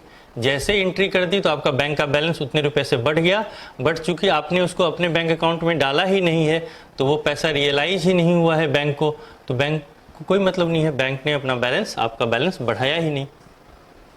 तो check received but not presented, यह भी एक रीजन हो सकता है।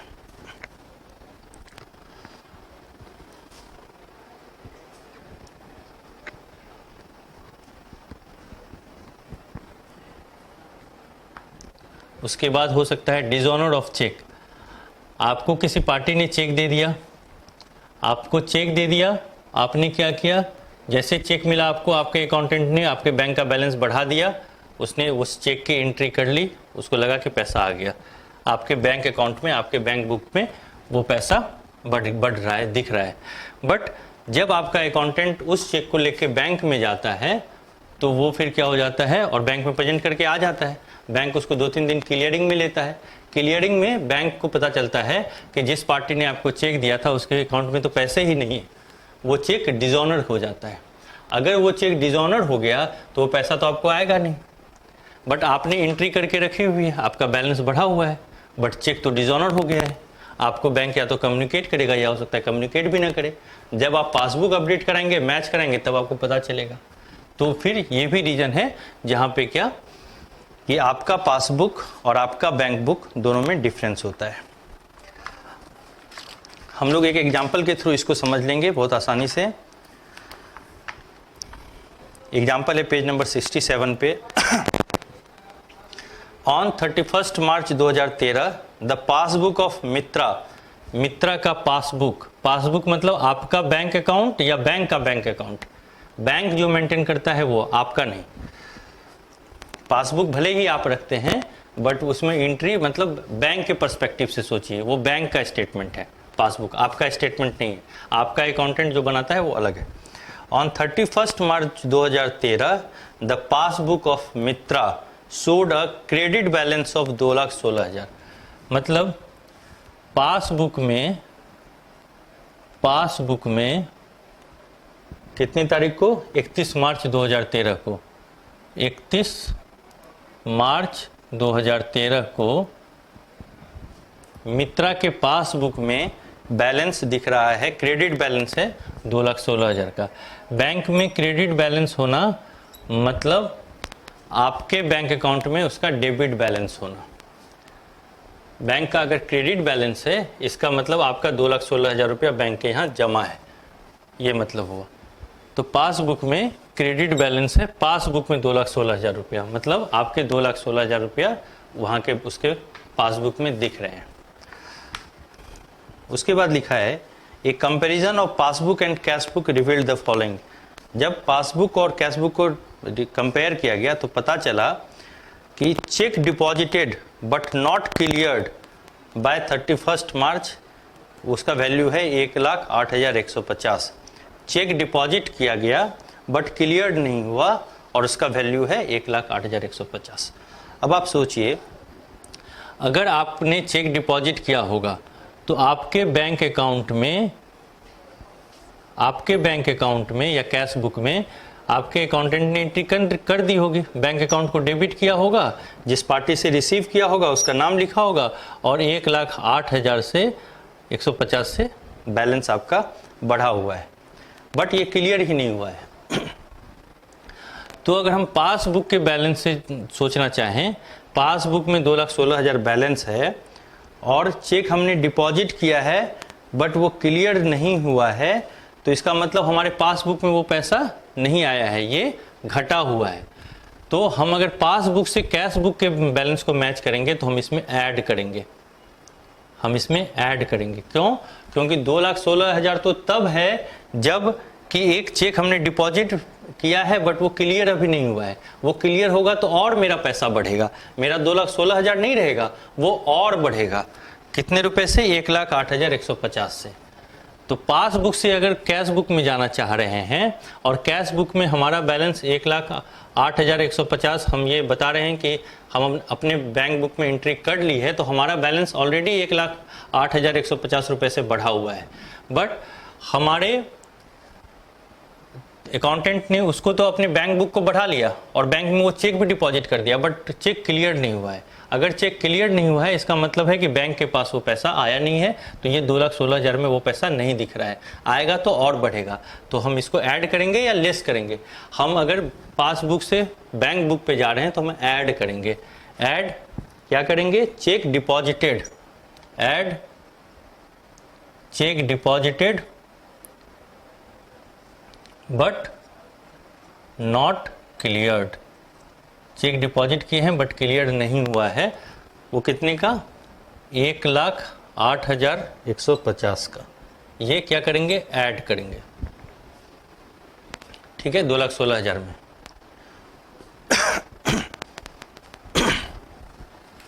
दूसरा है cheque issued by Mitra but not presented for payment. आपने चेक इशू किया है, मित्रा ने चेक इशू किया था, तो मित्रा अगर चेक इशू करता है तो मित्रा का बैलेंस घटेगा या बढ़ेगा? आप अगर चेक किसी को इशू कर देते हैं, आपका बैलेंस बढ़ता है या घटता है? आपका बैलेंस घटता है।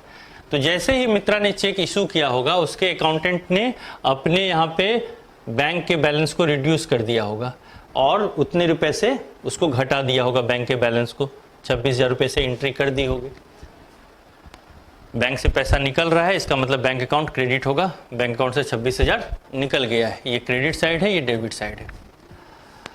बैंक से 26,000 रुपया निकल गया, बट आपने तो चेक इशू किया है, बट वो दूसरी पार्टी ने उसको प्रेजेंट ही नहीं किया है आपके बैंक में पेमेंट लेने के लिए। तो आप तो सोच रहे हैं कि मेरा 26,000 रुपया निकल गया क्योंकि आपने चेक इशू किया है, बट आपके बैंक के पास वो आया ही नहीं है। तो आपने तो अपना बैलेंस 26,000 से घटा दिया क्योंकि आपने चेक इशू किया है, बट बैंक के पास वो चेक आया ही नहीं है, तो आपका बैलेंस तो अभी भी बढ़ा हुआ है ना। आपके बैंक बुक में, पासबुक में बैलेंस बढ़ा हुआ है, क्योंकि बैंक को तो पता नहीं है, बैंक को तो वो आदमी ने प्रेजेंट ही नहीं किया 26,000 का। तो ये जो 2,16,000 है, यह बढ़ा हुआ है किससे? 26,000 रुपये से, क्योंकि वो प्रेजेंट नहीं हुआ है। और जब ये प्रेजेंट हो जाता तो क्या होता? ये 2,16,000 घटता या बढ़ता? अगर हम किसी को चेक इशू किए हैं 26,000 का, वो मेरे बैंक के पास चला जाएगा और चेक को प्रेजेंट करेगा, तो मेरा 2,16,000 का बैलेंस घटेगा। और आपने ऑलरेडी घटा दिया है, तो आपको क्या करना होगा? आपको घटाना होगा। Less check issued, less check issued but not presented. क्यों? क्योंकि बैंक का बैलेंस बढ़ा हुआ है और आपको घटाना है।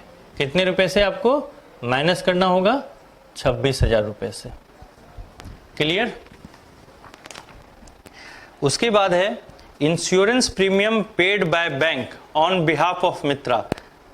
आपका बैंक ने इंश्योरेंस प्रीमियम आपके बिहाफ में पे कर दिया, बट आपको अभी जानकारी नहीं है, तो कैश बुक में रिकॉर्ड नहीं हुआ है।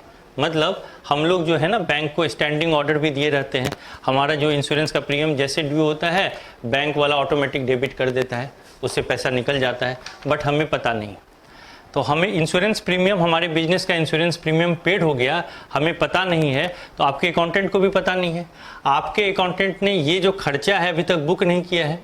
इंश्योरेंस प्रीमियम क्या है? बिजनेस के लिए एक्सपेंस है, उसको डेबिट करना होगा, और क्रेडिट किसको करना होगा? बैंक को। बैंक से पैसा निकला, ये घटना हो भी गई है, बट आपको पता नहीं है। तो आपने जो ये एंट्री है insurance expenses account debit, expense है तो डेबिट होगा, insurance expense account debit to bank account. क्यों? क्योंकि बैंक का बैलेंस घट रहा है। बैंक कौन गिवर है? बैंक गिवर है, तो टू बैंक अकाउंट। ये कितने रुपए का? 52,075 का। ये एंट्री अभी तक आपने की ही नहीं है, और अगर ये एंट्री करते तो बैंक अकाउंट में क्या होता? बैंक अकाउंट क्रेडिट हो रहा है, पैसा निकल रहा है, तो bank account credit by insurance, और पैसा निकलता आपका 52,075 बाय इंश्योरेंस। 52,075। ये करना चाहिए था आपके अकाउंटेंट को, बट आपको पता ही नहीं है, तो आपने अपना बैलेंस अभी तक एंट्री की ही नहीं है, आपका बैलेंस घटा ही नहीं है। बट आपके बैंक में बैलेंस क्या हो चुका है? घट चुका है। आपके बैलेंस में ये 2,16,000 में ऑलरेडी ये 52,075 घट के ये 2,16,000 दिख रहा है। ये पेमेंट हो चुका है, उसके बाद बैंक बोल रहा है कि 2,16,000 बैलेंस है। तो आपको अगर उसको अपने पासबुक से मैच कराना है, पासबुक को अपने बैंक बुक से मैच कराना है, तो आपको क्या करना होगा? आपने ये बैलेंस अभी तक ये एंट्री रिकॉर्ड नहीं की है, इसका मतलब आपका बैलेंस बढ़ा हुआ है। आपको बैंक के बैलेंस को बढ़ाना होगा। क्यों? क्योंकि आपने इसको अपने यहाँ घटाया नहीं है। आपने नहीं घटाया है, बट बैंक ने घटा दिया है, तो बैंक को क्या करना होगा? 52,075 से बढ़ाना होगा मैच कराने के लिए। तो आप जो है इसमें ऐड करेंगे आप इसमें insurance premium, add insurance premium paid, add insurance premium paid directly by bank, add insurance premium paid directly by bank. Add insurance premium paid directly by bank वो होगा, आप ऐड करेंगे 52,075 रुपया, आप उसमें ऐड करेंगे। उसके बाद है commission charge by bank not yet recorded in cash book ₹750। Bank ने कमीशन चार्ज किया है, बैंक ने कमीशन चार्ज कर दिया है 750 रुपये का, और आपको अभी नहीं पता है। बैंक जो है चार्जेस काटते रहते हैं, SMS के चार्जेस काटते रहते हैं, मिनिमम बैलेंस का चार्ज कुछ काट लेता है। बैंक ने कुछ चार्ज काट लिया है, आप या पासबुक इशू करने का चार्ज काटता है। बैंक ने चार्ज काट लिया है, आपको पता नहीं है। बैंक ने अगर चार्ज काट लिया है तो आपके बैलेंस को रिड्यूस कर दिया है, और आपको पता नहीं है। इसका मतलब आपका बैलेंस क्या है? घटा हुआ है। आप क्या करते? इसकी एंट्री क्या करते? बैंक चार्जेज आपके लिए एक्सपेंस होता है, बैंक चार्जेस को डेबिट करते, बैंक चार्जेस अकाउंट डेबिट। क्यों? क्योंकि debit all expense and losses. Bank charges को डेबिट करते आप 750 रुपये से, और बैंक को रिड्यूस करते। कौन दे रहा है ये पैसा? बैंक अकाउंट से। बैंक अकाउंट को घटाते 750 रुपये से। ये एंट्री आपने अभी तक अपने बुक्स में की ही नहीं है। इसकी अगर पोस्टिंग होती तो बैंक अकाउंट क्रेडिट हो रहा है बाय बैंक चार्जेस से, बाय बैंक चार्जेस। कितना रुपया? 750। ये एंट्री हुई ही नहीं है। ये एंट्री आपके बैंक बुक में आपके अकाउंटेंट को करना था, बाय बैंक चार्जेस 750, लेकिन आपने वो एंट्री की ही नहीं है। तो आपको क्या करना पड़ेगा? आपका बैलेंस क्या है? बढ़ा हुआ है। अगर ये एंट्री करते तो आपका बैलेंस घट जाता, लेकिन आपका बैलेंस क्या है? बढ़ा हुआ है। ये जो 2,16,000 रुपया है ये घटा हुआ है, इससे हमें इस पे जाना है। तो हमें क्या करना होगा? इसको ऐड करना होगा। हम जो है बैंक चार्जेस को ऐड करेंगे, ऐड बैंक चार्जेस 750 रुपया। ये क्या होगा? ये प्लस होगा। इसके बाद है interest on bonds collected by bank on behalf of Mitra. हमने कुछ बॉन्ड्स खरीद के रखे होंगे बिजनेस में, बैंक में उस बॉन्ड्स पे इंटरेस्ट भी आ गया, डायरेक्ट आ जाता है। हम लोग बैंक अकाउंट दिए रहते हैं, बॉन्ड जब भी परचेज करते हैं बैंक अकाउंट में हमारे इंटरेस्ट आ भी गया, बट हमें पता नहीं है तो क्या होगा, हमें पता नहीं है तो हमें जब ये हमारे लिए इनकम है, इंटरेस्ट ऑन बॉन्ड्स, तो अगर हमें ये पता रहता तो हम अपने बैंक के बैलेंस को बढ़ाते, तो हम लिखते बैंक अकाउंट डेबिट और इंटरेस्ट ऑन बॉन्ड हमारे लिए इनकम है तो इनकम को क्रेडिट करते हैं to interest on bond, bank account debit to interest on bond. ये एंट्री होता 25,000 रुपये का। जर्नल एंट्री में तो आप लोगों को कोई तकलीफ नहीं हो रही होगी, ये तो आप क्लियर समझ रहे हैं कि बैंक अकाउंट डेबिट होगा 25,000 रुपये से, क्योंकि बैंक में पैसा आया, और इंटरेस्ट ऑन बॉन्ड हमारे लिए इनकम है तो क्रेडिट होगा 25,000 से। ये जर्नल एंट्री जो है आपको पता ही नहीं है तो आपके अकाउंटेंट ने इसको किया ही नहीं है। अगर ये किया रहता तो बैंक बुक में आपके आता bank account debit to interest on bond, और उसको रिकॉर्ड किया रहता 25,000 रुपये से। बट ये घटना किया ही नहीं है, ये एंट्री हुई ही नहीं है। इसके कारण क्या हुआ है, इसके कारण आपका बैंक का बैलेंस जो है घटा हुआ है 25,000 रुपये से। अगर ये एंट्री करते तो आपका रिसिप्ट साइड में 25,000 और ऐड होता, आपका बैलेंस घटा हुआ है। और ये जो 2,16,000 रुपया है इसमें ये ऑलरेडी इंक्लूडेड है, ये जुटा हुआ है ये 25,000 रुपया। तो आपको क्या करना है, आपका बैलेंस घटा हुआ है, आप बैंक पासबुक से अपने बैलेंस को चेक कर रहे हैं, आपका घटा हुआ है तो आपको क्या करना होगा, पासबुक में घटाना होगा। Less insurance premium less interest on bond not recorded, less interest on bond not recorded. कितना रुपया, 25,000 रुपया। तो प्लस करना है 25,000 रुपया। तो आप देखिए 2,16,000 में आपने ऐड किया है 1,08,150, आपने ऐड किया है 52,075 और आपने ऐड किया है 750। सॉरी ये लेस है, यहाँ पे लेस लिखना है। और आपने माइनस किया है एक 26,000 का और एक माइनस किया है यहाँ पे 25,000 का। जब आप 2,16,000 में ये प्लस माइनस प्लस प्लस और माइनस करेंगे तो आपका बैलेंस आएगा 3,25,975। और इसमें भी दिया हुआ है कि bank balance as per cash book on 31 March 2013 3,25,975 था। आपका बैंक का बैलेंस आपके अकाउंटेंट के द्वारा आपको बताया गया कि सर हमारे यहाँ जो अभी बैंक में बैलेंस है वह 3,25,975 का है। आप जब अपने बैंक से कंफर्म किए, उसको बोले कि पासबुक आप अपडेट कीजिए, तो वो बताया कि भैया 2,16,000 ही बैलेंस है। आप घबरा गए कि भैया मेरा तो अकाउंटेंट बोल रहा है कि 3,25,975 रुपया बैलेंस होना चाहिए और आप बोल रहे हैं कि 2,16,000 है, मेरा बाकी का पैसा कहाँ चला गया। तो बाकी का पैसा को एनालाइज करने के लिए आप बैंक के पासबुक को अपडेट कराए, उसको लेके बैठे, अपने बैंक अकाउंट को लेके बैठे, मैच किए तो देखे ये सब रीज़न है, इन सब रीज़न के कारण आपका बैलेंस ऊपर नीचे है। तो आपने उसके लिए एक स्टेटमेंट बनाया तो देखा कि यस इतने, अगर हम इन सब चीज़ों को ऐड और लेस करते हैं पासबुक से स्टार्ट करके तो मेरा bank balance as per bank book मिल जाता है। ये क्या है, ये है bank balance as per bank book, bank balance as per bank book. यही जो स्टेटमेंट हमने बनाया, इसके कारण ऐसा नहीं है कि हम इसको सच में लेस कर देते हैं, अपने बैंक अकाउंट में जाके पैसा घटा दिए या पासबुक में जाके इन सब चीज़ों के कारण लेस और ऐड किए, कहीं कुछ करते नहीं है। बस हम पासबुक को लेके बैठते हैं, अपने पास जो एंट्री किए हैं उसको लेके बैठते हैं, उस दोनों को मैच करके एक स्टेटमेंट बस बना लेते हैं कि इन सब रीजंस के कारण हमारा दोनों मैच नहीं कर रहा है। और जब हम इन सब रीजन को रिकॉर्ड करके एक स्टेटमेंट बना के देख लेते हैं तो हमारा मैच कर जाता है, इसका मतलब सब कुछ सही है। तो फिर हम लोग इस और ये जो स्टेटमेंट बनाते हैं इसको बैंक रिकन्सिलिएशन स्टेटमेंट बोलते हैं। क्लियर है। बैंक रिकन्सिलिएशन स्टेटमेंट कन्फ्यूजन बस यही होता है कि आप किस बैलेंस से किस बैलेंस को मिला रहे हैं। आप पासबुक से अपने बैंक अकाउंट को मिला रहे हैं या बैंक अकाउंट से पासबुक के बैलेंस पे जाना चाह रहे हैं, उसके कारण उल्टा होता है। अगर आप पासबुक के बैलेंस से अपने बैंक अकाउंट के बैलेंस पे जाना चाह रहे हैं तो जो चीज़ें ऐड होंगी, और अगर बैंक अकाउंट से आप पासबुक पे जाना चाह रहे हैं तो वही सब चीज़ें लेस होंगी। ये एक ऊपर नीचे होता है, बट आप किसी भी तरह से बनाइए, दोनों बैलेंस आना चाहिए, यही हमारा पर्पस है।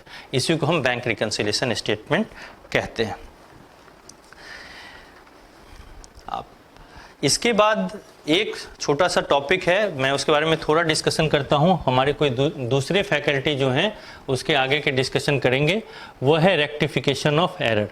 ये सब चीज़ें जो मैंने बताया है, ये सब चाहे वो बैंक रिकंसिलिएशन स्टेटमेंट हो, चाहे जर्नल हो, चाहे लेजर हो, जो भी मैंने आप लोगों को बताया, ये सब स्ट्रक्चर्ड मैनर में एक अन्य फैकल्टी के द्वारा फिर से आप लोगों को बताया जाएगा।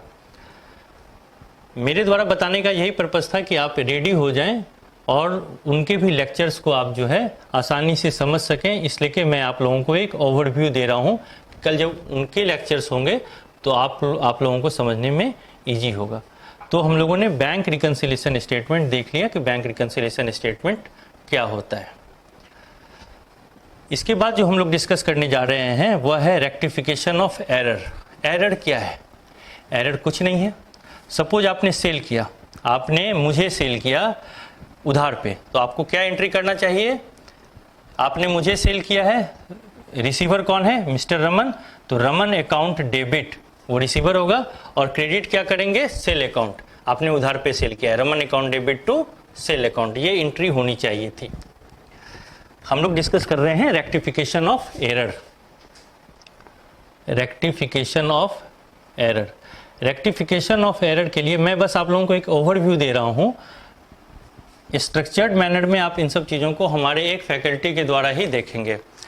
अब रेक्टिफिकेशन ऑफ एरर में सबसे पहले तो हमें ये समझना होगा कि एरर क्या होता है। एरर कुछ भी हो सकता है। सपोज हमने जो है एक सेल किया मिस्टर रमन को, और हमें एंट्री पास करनी थी, हमने क्रेडिट पे सेल किया है, हमने लिखा है Raman account debit, Raman account debit. Suppose आपने 5,000 रुपये का सेल किया था मुझे, Raman account debit to sale account, Raman account debit to sale account, ये एंट्री आप होनी चाहिए थी। 5,000 रुपये का सामान सेल किया था, बट आपके अकाउंटेंट ने जब एंट्री पास कर रहा था तो ये ना करके उसने पास कर दिया Raman account debit 500 to sale account 500। उसे एक क्रेडिकल मिस्टेक हो गया। इसके कारण क्या हो गया है? इसके कारण 4,500 से आपका सेल अकाउंट भी कम दिख रहा है, और रमन अकाउंट का डेबिट बैलेंस भी 4,500 रुपये से घट रहा है। ये एक एरर है। होना क्या चाहिए था? होना चाहिए था Raman account debit 5,000 to sale account 5,000, but किया कि आपके अकाउंटेंट ने 1 0 छोड़ दिया लिखना। उसको 5,000 को जल्दबाजी में देखा, उसने उसको 500 रुपये समझे, तो एंट्री क्या की उसने? Raman account debit to sale account 500। ये एक एरर है। अब इस एरर का हमें रेक्टिफिकेशन करना है, हमें इसको सुधारना है, तो हम क्या करेंगे? हम इसको इरेज कर देंगे, मिटा देंगे और नया लिखेंगे? नहीं, हमें बस इतना सोचना है कि होना क्या चाहिए था। होना ये चाहिए था, जो सही एंट्री है एक रफ सीट में पहले सही एंट्री लिखिए, Raman account debit 5,000 to sale account 5,000। अब इस रफ एंट्री से जो एंट्री आपने कर दी है उसके मैच कीजिए। रमन 5,000 से डेबिट होना चाहिए था, रमन 500 से डेबिट हुआ है। इसका मतलब रमन शॉर्ट कितना कम डेबिट हुआ है? 4,500 से। उसके बाद सेल क्रेडिट होना चाहिए था 500 से, आपने सेल को क्रेडिट किया है, सेल क्रेडिट होना चाहिए था 5,000 से, आपने सेल को क्रेडिट किया है 500 से। कितना शॉर्ट किया है? 4,500 से। इसका ये मतलब है अगर हम एक एंट्री ऐसा पास कर दें कि 4,500 से, और सेल को भी 4,500 से अगर हम एंट्री कर देते हैं तो हमारा वो करेक्ट हो जाएगा। तो हमने ये एंट्री ऑलरेडी करके रखा हुआ है। हम एक दूसरी एंट्री पास करेंगे, रमन अकाउंट डेबिट, दूसरी एंट्री पास करेंगे रमन अकाउंट डेबिट 4,500, जबकि हमने सेल 5,000 का किया है, 500 का पहले ही एंट्री कर दिया है, तो बैलेंस का ही एंट्री अब करेंगे। Raman account debit 4,500 to sale account 4,500, और नरेशन लिखेंगे being rectification entry pass as 5,000 sale value was recorded as 500 earlier. ऐसे करके आप नरेशन लिख देंगे, आपका कंप्लीट। तो ये आपने जो है जो एरर था, ये जो एरर आपने किया है इसका रेक्टिफिकेशन आपने यहाँ पे इस एंट्री के थ्रू की, तो ये रेक्टिफिकेशन एंट्री है। इसको क्या बोलते हैं? Rectification entry. ये एंट्री आप नहीं कर सकते हैं। अब ये जो सही एंट्री है जो ये होनी चाहिए थी, ये जो सही एंट्री है Raman account debit 5000 to sale account, ये सही एंट्री थी। अब आप ये नहीं कर सकते हैं क्योंकि ऑलरेडी आप 500 का एंट्री कर चुके हैं, तो अब आप ये एंट्री कर नहीं पाएंगे। इसके लिए आपको क्या करना होगा? आप मिटा के दोबारा लिखेंगे, वो सब नहीं होता है। आप क्या करेंगे? एक रेक्टिफिकेशन एंट्री पास करेंगे। आप देखेंगे मैंने क्या गलती किया, एनालाइज करेंगे और बैलेंस के लिए आप एक रेक्टिफिकेशन एंट्री यहाँ पे पास कर दिया। आपने जैसे रमन अकाउंट को 4500 से डेबिट किया तो 4500 से यहाँ पे डेबिट हुआ है, 500 से पहले डेबिट हुआ है, 4500 500 यानी कि 5000 से डेबिट हो गया। सेल भी उसी तरह से यहाँ पे 500 से क्रेडिट हुआ, यहाँ पे सेल 4500 से क्रेडिट हुआ, मतलब टोटल सेल 5000 से क्रेडिट होना चाहिए था, 5000 से क्रेडिट अब हो गया। इसी को हम लोग जो है रेक्टिफिकेशन एंट्री बोलते हैं। ये बहुत तरह के हो सकते हैं। एक रेक्टिफिकेशन का मैं एग्जांपल देता हूँ आपको। अब पेज नंबर 49 पे कुछ एग्जांपल्स है रेक्टिफिकेशन के लिए, मैं उनमें से कुछ एग्जांपल्स को डिस्कस कर लेता हूँ रेक्टिफिकेशन ऑफ एरर के लिए, ताकि आप लोग जो है आगे के क्लास में आपको इसको समझने में रेक्टिफिकेशन ऑफ एरर को आपको सुविधा हो। पेज नंबर 49 पे आइए। इसमें जो एग्जाम्पल दिया हुआ है, लिखा हुआ है pass journal entries necessary to rectify the following errors. ये सब एरर हो गए हैं, इसको रेक्टिफाई करने के लिए जो जरूरी जर्नल एंट्री है आप उसको पास कीजिए। पहला है an amount of ₹2000 withdrawn by the proprietor for his personal use has been debited to trade expenses account. अब देखिए क्या हुआ है।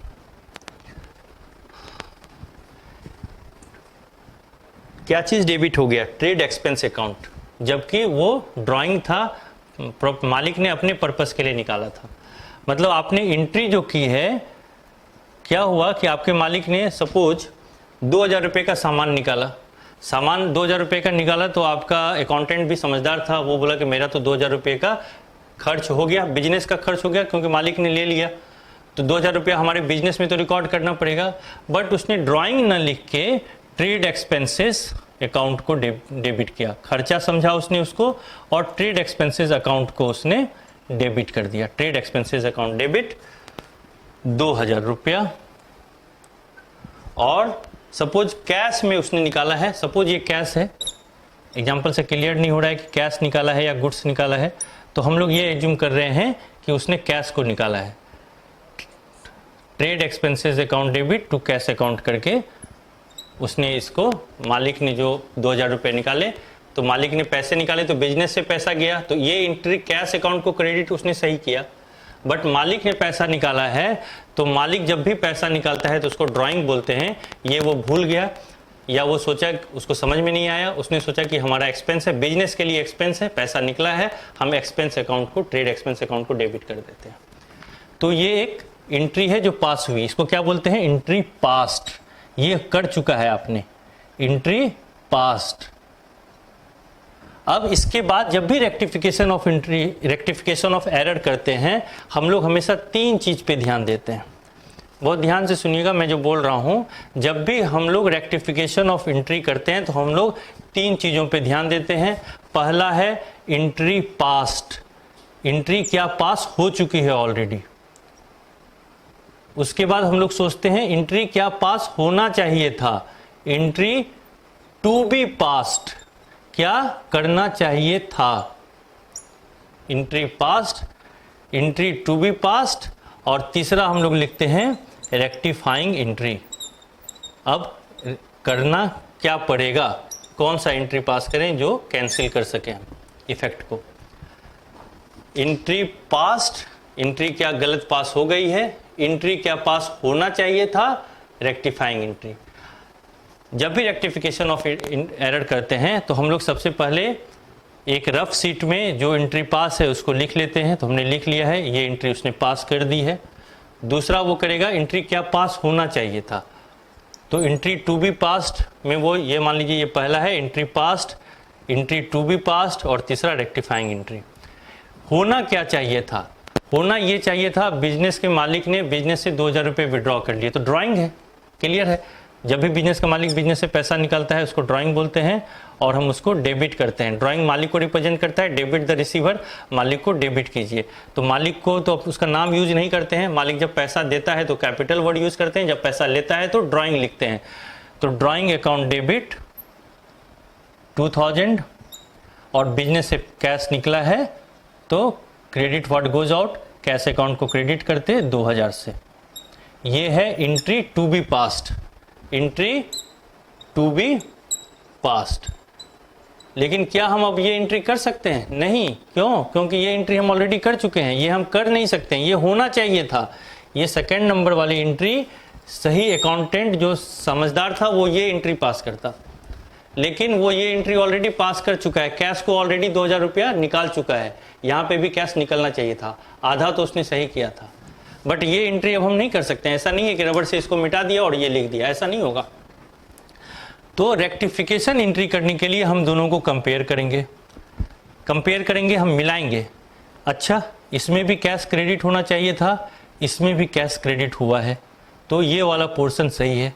ये पहले उसने इस दोनों को मिला के देख लिया, फिर वो देखेगा ये डेबिट होना चाहिए था, मैंने इसको डेबिट कर दिया, ओके। ड्राइंग अकाउंट डेबिट होना चाहिए था, मैंने ट्रेड एक्सपेंस अकाउंट को डेबिट किया है, इसी गलती को सुधारना है। कैश तो ऑलरेडी क्रेडिट कर चुके हैं, ये वाला जो है वो सही है। तो वो क्या करेगा रेक्टिफिकेशन एंट्री करने के लिए? कैश निकलना था वो ऑलरेडी आपने निकाल दिया है, देखिए। तो कैश पे कोई इफेक्ट नहीं है, कैश में कोई गलती नहीं है। कैश टू कैश अकाउंट 2000 होना चाहिए था, आपने भी टू कैश अकाउंट 2000 लिखा है, तो कैश में कोई गलती नहीं है। केवल गलती है कि ये होना चाहिए था डेबिट, ये ना हो कि ये डेबिट हो गया है। तो रेक्टिफिकेशन एंट्री के लिए हम इस दोनों को मैच करते हैं, और अगर ये डेबिट होना चाहिए था तो इसको डेबिट करेंगे, और अगर ये डेबिट गलती से कर दिए हैं, इफेक्ट को नील करने के लिए हम इसको क्रेडिट कर देंगे। हम क्या करेंगे? Rectification entry drawing account debit, हम रेक्टिफिकेशन एंट्री क्या पास करेंगे? Drawing account debit to trade expenses account, to trade expenses account. ये हमारा रेक्टिफिकेशन एंट्री हो गया। ये एंट्री हमें रेक्टिफिकेशन एंट्री के तौर पे पास करनी होगी। Drawing account debit 2000 to trade expense account 2000, ये हमें एक रेक्टिफिकेशन एंट्री इसमें पास करना होगा। इससे क्या होगा? आप देखिए, ट्रेड एक्सपेंस यहाँ पे डेबिट था 2000 से, यहाँ पे ट्रेड एक्सपेंस क्रेडिट हो रहा है, यहाँ पे ट्रेड एक्सपेंस आप क्रेडिट कर रहे हैं 2000 से। मतलब ये जो इफेक्ट था, ट्रेड एक्सपेंस डेबिट हो गया गलती से, जैसे ही आप क्रेडिट करेंगे ट्रेड एक्सपेंस को 2000 से, इफेक्ट जीरो हो जाएगा। डेबिट के इफेक्ट को खत्म करने के लिए आप क्या किए? क्रेडिट किए। यही होता है अकाउंट्स में। अकाउंट्स में डेबिट और क्रेडिट के थ्रू ही आप जो है प्लस माइनस करते हैं। ट्रेड एक्सपेंस गलती से डेबिट हो गया 2000, इसको ठीक करना है, इसको क्रेडिट कर दो, तो आपने टू ट्रेड एक्सपेंस लिख दिया। डेबिट ड्राइंग अकाउंट होना चाहिए था, नहीं किया था, अभी उसको डेबिट कर दो, तो ड्राइंग अकाउंट को डेबिट कर दिया, ट्रेड एक्सपेंस को क्रेडिट कर दिया। ये रेक्टिफिकेशन एंट्री पास करेंगे, हमारा ऑटोमेटिक सब कुछ हो जाएगा। क्यों? आप देख लीजिए, ड्राइंग अकाउंट डेबिट 2000 हो गया, ड्राइंग डेबिट हो गया 2000 से, ड्राइंग डेबिट हो गया 2000 से। कैश निकलना था 2000 का, कैश ऑलरेडी निकला हुआ है यहाँ पे 2000 का, कैश क्रेडिट होना चाहिए था 2000 से। और ट्रेड एक्सपेंस पहले डेबिट हुआ 2000 से, ट्रेड एक्सपेंस पहले डेबिट हुआ 2000 से, और फिर क्रेडिट भी हो गया 2000 से। मतलब डेबिट भी हुआ और माइनस भी हो गया, मतलब ये जीरो हो गया। तो ऑटोमेटिक फाइनली क्या हुआ? Drawing account debit 2000 to cash account 2000, जो एंट्री आपको पास करना था वो इस रेक्टिफिकेशन एंट्री के थ्रू आपका वो काम खत्म हो गया। तो रेक्टिफिकेशन ऑफ एंट्री यही है। उसके बाद है एक दूसरा एग्जांपल, इसमें देख लेते हैं।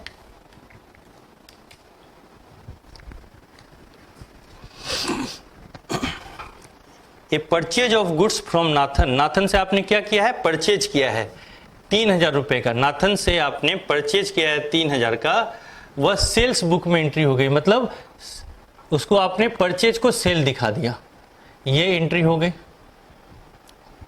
तो आप देखिए कैसे हुआ है, आपने परचेज ऑफ गुड्स को सेल दिखा दिया, परचेज को सेल दिखाया है।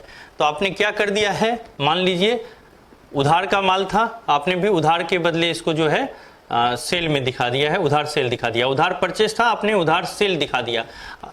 उधार परचेज का ट्रांजैक्शन था, नाथन से आपने माल उधार पे परचेज किया था 3000 का, आपके अकाउंटेंट ने गलती से नाथन को उधार सेल दिखा दिया अपने बुक में। तो उसने क्या एंट्री पास की, उसने एंट्री पास की नाथन अकाउंट डेबिट, उसके हिसाब से सेल है, हुआ था परचेज लेकिन उसके हिसाब से उसने उसको सेल समझ लिया। तो नाथन को उसने क्या किया होगा, डेबिट किया होगा, डेबिट द रिसीवर, वो सेल समझ रहा है, सेल समझ रहा है मतलब माल बेचा है, तो नाथन रिसीव किया होगा। नाथन अकाउंट डेबिट, नाथन को डेटर बना दिया, Nathan account debit to sale account, sale उसके लिए इनकम है, वो सोचा सेल अकाउंट है, सेल हो रहा है, इनकम है, क्रेडिट करेंगे, एंट्री उसने ये पास कर दी। पहला चीज क्या है, एंट्री पास्ट, ये है एंट्री पास्ट।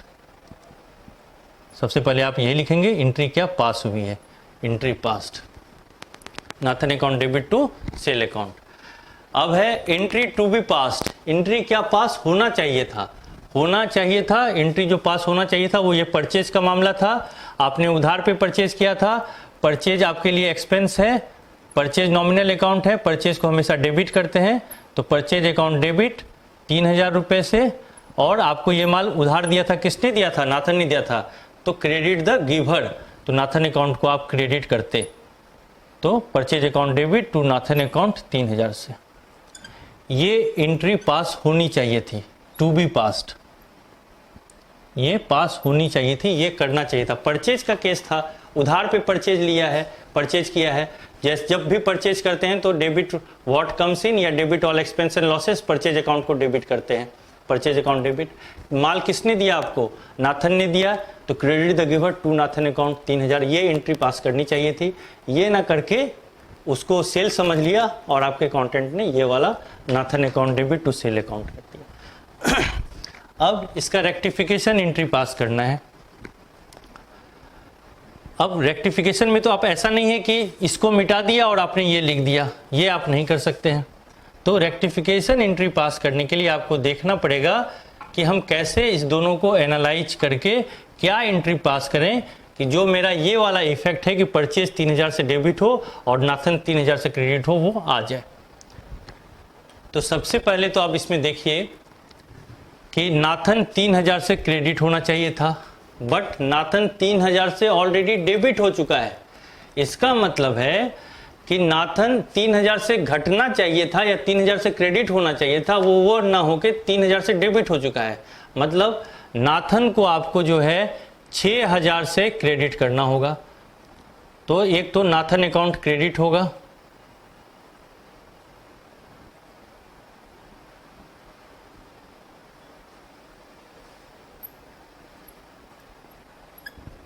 नाथन अकाउंट 6000 से क्रेडिट होगा। उसके बाद आपने सेल को जो है दिखा दिया था, सेल अकाउंट क्रेडिट कर दिया था, बट सेल अकाउंट क्रेडिट होता क्या, नहीं होता, तो इस सेल का कोई चर्चा ही नहीं था। तो सेल अकाउंट को क्रेडिट कर दिया। क्रेडिट करने के लिए क्या करना होगा आपको, सेल को डेबिट करना होगा। सेल अकाउंट को आपने डेबिट किया, सेल अकाउंट डेबिट 3000। ये जो सेल अकाउंट क्रेडिट हो गया है, इसको खत्म करना है तो क्या करना होगा, सेल अकाउंट को डेबिट करना होगा, 3000 से डेबिट किया। और परचेज अकाउंट 3000 से डेबिट परचेज अकाउंट 3000 से डेबिट होना चाहिए था, ये हुआ ही नहीं है, तो हमें परचेज अकाउंट को 3000 से डेबिट भी करना होगा। तो हम लोग क्या करेंगे, परचेज अकाउंट को भी डेबिट करेंगे। मैं फिर से लिख रहा हूँ, आप देखिए, फिर से शुरुआत से समझ लेते हैं। Nathan account debit to sale account, ये गलत एंट्री पास कर दी, होना चाहिए था purchase account debit to Nathan account. अब करेक्ट करना है तो सबसे पहले तो ये सोचें कि सेल अकाउंट फालतू का गलती से क्रेडिट हो गया है, इसका कोई लेना देना नहीं है। तो सेल अकाउंट अगर क्रेडिट हुआ है, इसको अब खत्म करना है, तो हमारे पास अकाउंट में एक ही तरीका है कि हम डेबिट करें। तो सबसे पहले सेल अकाउंट को जो गलती से क्रेडिट हो गया था, टू में देख रहे हैं ना, Nathan account debit to sale account credit हुआ है, तो सेल अकाउंट को आप सबसे पहले डेबिट कर दीजिए। कितने से, 3000 से क्रेडिट हुआ था, तो 3000 से आप उसको डेबिट कर दीजिए। दूसरा फिर आप सोचेंगे परचेज अकाउंट डेबिट होना चाहिए था 3000 से, वो हुआ ही नहीं, यहाँ पे कहीं परचेज अकाउंट का चर्चा है, ये एंट्री हुई ही नहीं है। तो परचेज अकाउंट को आप डेबिट कर दीजिए सबसे पहले 3000 से, परचेज अकाउंट डेबिट 3000 रुपया, ये होना चाहिए था।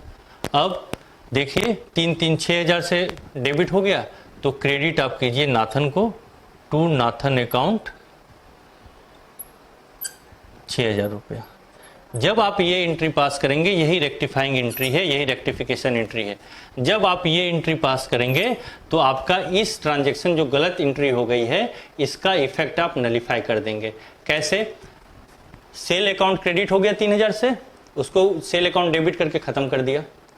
नाथन अकाउंट डेबिट हो गया था 3000 से, तो नाथन अकाउंट को सबसे पहले तो 3000 से गलती से डेबिट हुआ है, तो गलत वाला डेबिट को पहले खत्म करने के लिए उसको 3000 से क्रेडिट करना होता, तो नाथन के लिए 3000 तो क्रेडिट करना ही है।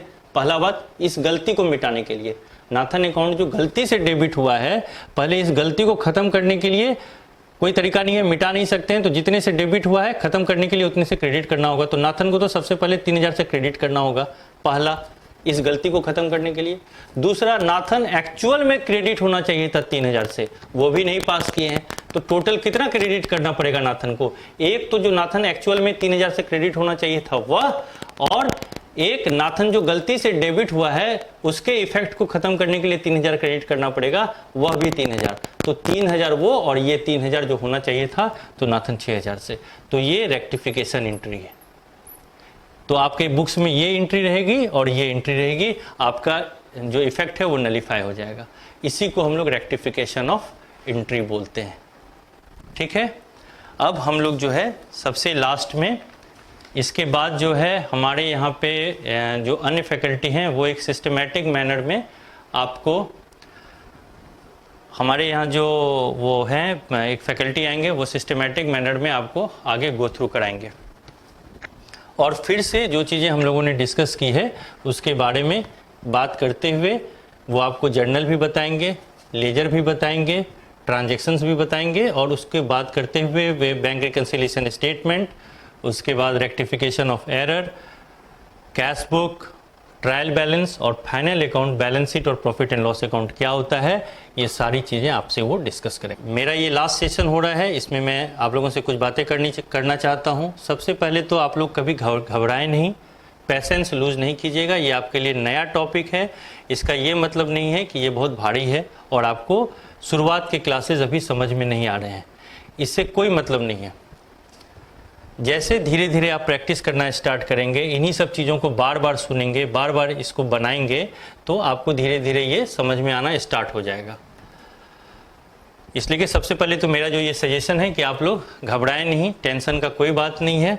मैंने बहुत डिटेल में, बहुत धीरे धीरे आप लोगों को समझाया है। अगर आप इतनी ही चीज़ों को बार बार प्रैक्टिस करेंगे तो आप एटलीस्ट जर्नल एंट्री पास करना तो सीख ही जाएंगे, और वही बेसिक्स है।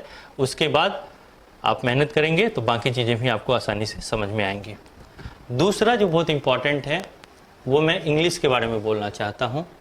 अकाउंट्स हिंदी में नहीं बनता है। आप लोगों में से बहुत सारे हिंदी मीडियम के भी स्टूडेंट होंगे, तो जितना हो सके, जितना मेहनत कर सकें अपनी इंग्लिश को। मैं ऐसा नहीं कहता कि आपको बहुत अपनी इंग्लिश इम्प्रूव करनी है, बट अकाउंट्स चूँकि इंग्लिश में ही बनता है, जो सॉफ्टवेयर है हमारा कंप्यूटर का सॉफ्टवेयर है, वो इंग्लिश में ही आपको सारी चीज़ें लिखनी होंगी। ज़्यादा नहीं लिखना होता है। आप बताइए इसमें कितना इंग्लिश है? कुछ नहीं है। नरेशन एक लाइन का जो होता है जर्नल एंट्री में, वो एक लाइन का इंग्लिश यूज़ करना होता है। तो उतना इंग्लिश आपको समझने के लिए आपको थोड़ा अपने ऊपर भी मेहनत करना होगा कि आप एटलीस्ट उतना समझ सकें। प्लस जो बिल्स आएंगे, जो इन्वॉइसेस आएंगे, आप जहाँ काम करेंगे वहाँ पे जो वाउचर्स आएंगे, बिल आएंगे, इन्वॉइस आएगा, वो सब इंग्लिश में लिखा होगा। तो उसको भी थोड़ा आप एक बार देखें, आपको समझ में आ जाए। इतना इंग्लिश आपको डेवलप कर लेना होगा सो दैट कि आपको दिक्कत नहीं हो। तीसरा, आपके पास 2-3 महीने का समय है एक अच्छा अकाउंटेंट बनने के लिए। टैली, हम लोग सबसे पहले अकाउंट्स के बारे में बेसिक सीखेंगे। अकाउंट्स जब आ जाएगा तो फिर टैली अकाउंटिंग, कंप्यूटराइज अकाउंटिंग कैसे होती है वो सीखेंगे। अगर आपको अकाउंट्स मालूम है तो आप कंप्यूटराइज्ड अकाउंटिंग आपके लिए बहुत आसान है। वो केवल एंट्री करेंगे और टैली सॉफ्टवेयर जो है सारी चीज़ों को बना देता है, तो वो आपके लिए बहुत ईजी है, वो सीख जाएंगे। उसके बाद आपको जीएसटी सीखना है। जीएसटी सीखने से पहले, मतलब 20 और 25 सेशन के बाद, मतलब आधे सेशन जो आपके ई लर्निंग कंटेंट के हैं वो जीएसटी पे हैं, उससे पहले आपको अपने ऊपर इतना मेहनत कर लेना है कि आप जो है उन सब चीज़ों को समझ पाएँ। तो आपको ये 3 महीने अपने ऊपर काफ़ी मेहनत करना है, घर जाके भी काफ़ी पढ़ाई करें, इन सब चीज़ों का प्रैक्टिस करें जो भी आप पढ़ते हैं और मन से सीखें। तो ये सब चीज़ें आप आसानी से इस कोर्स को पास कर लेंगे और सीख के पास करेंगे। ईमानदारी से पढ़िए और मेहनत कीजिए।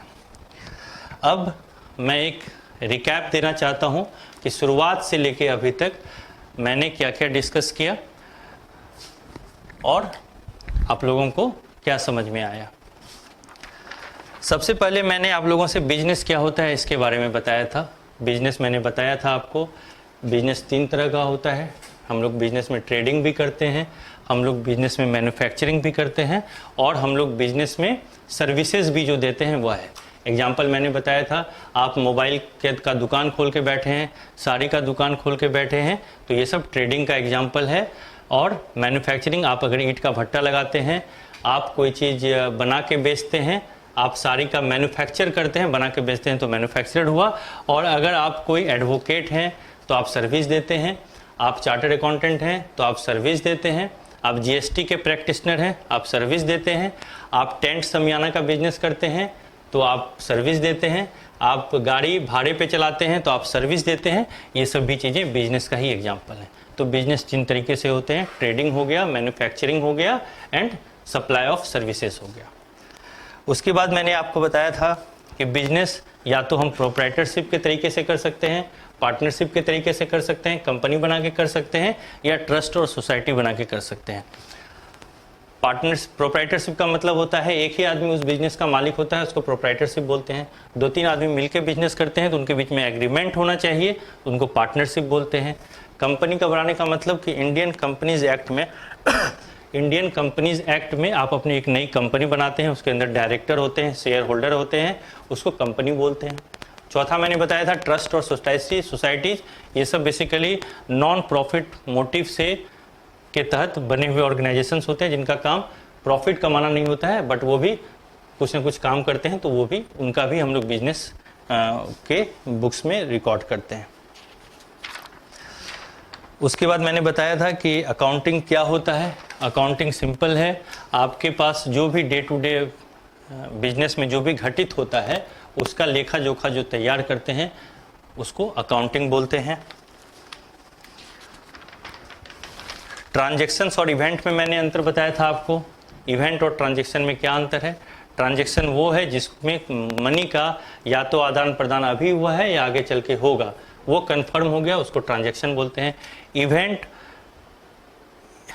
ट्रांजैक्शन भी एक तरह का इवेंट है, बट हर इवेंट ट्रांजैक्शन नहीं होता है।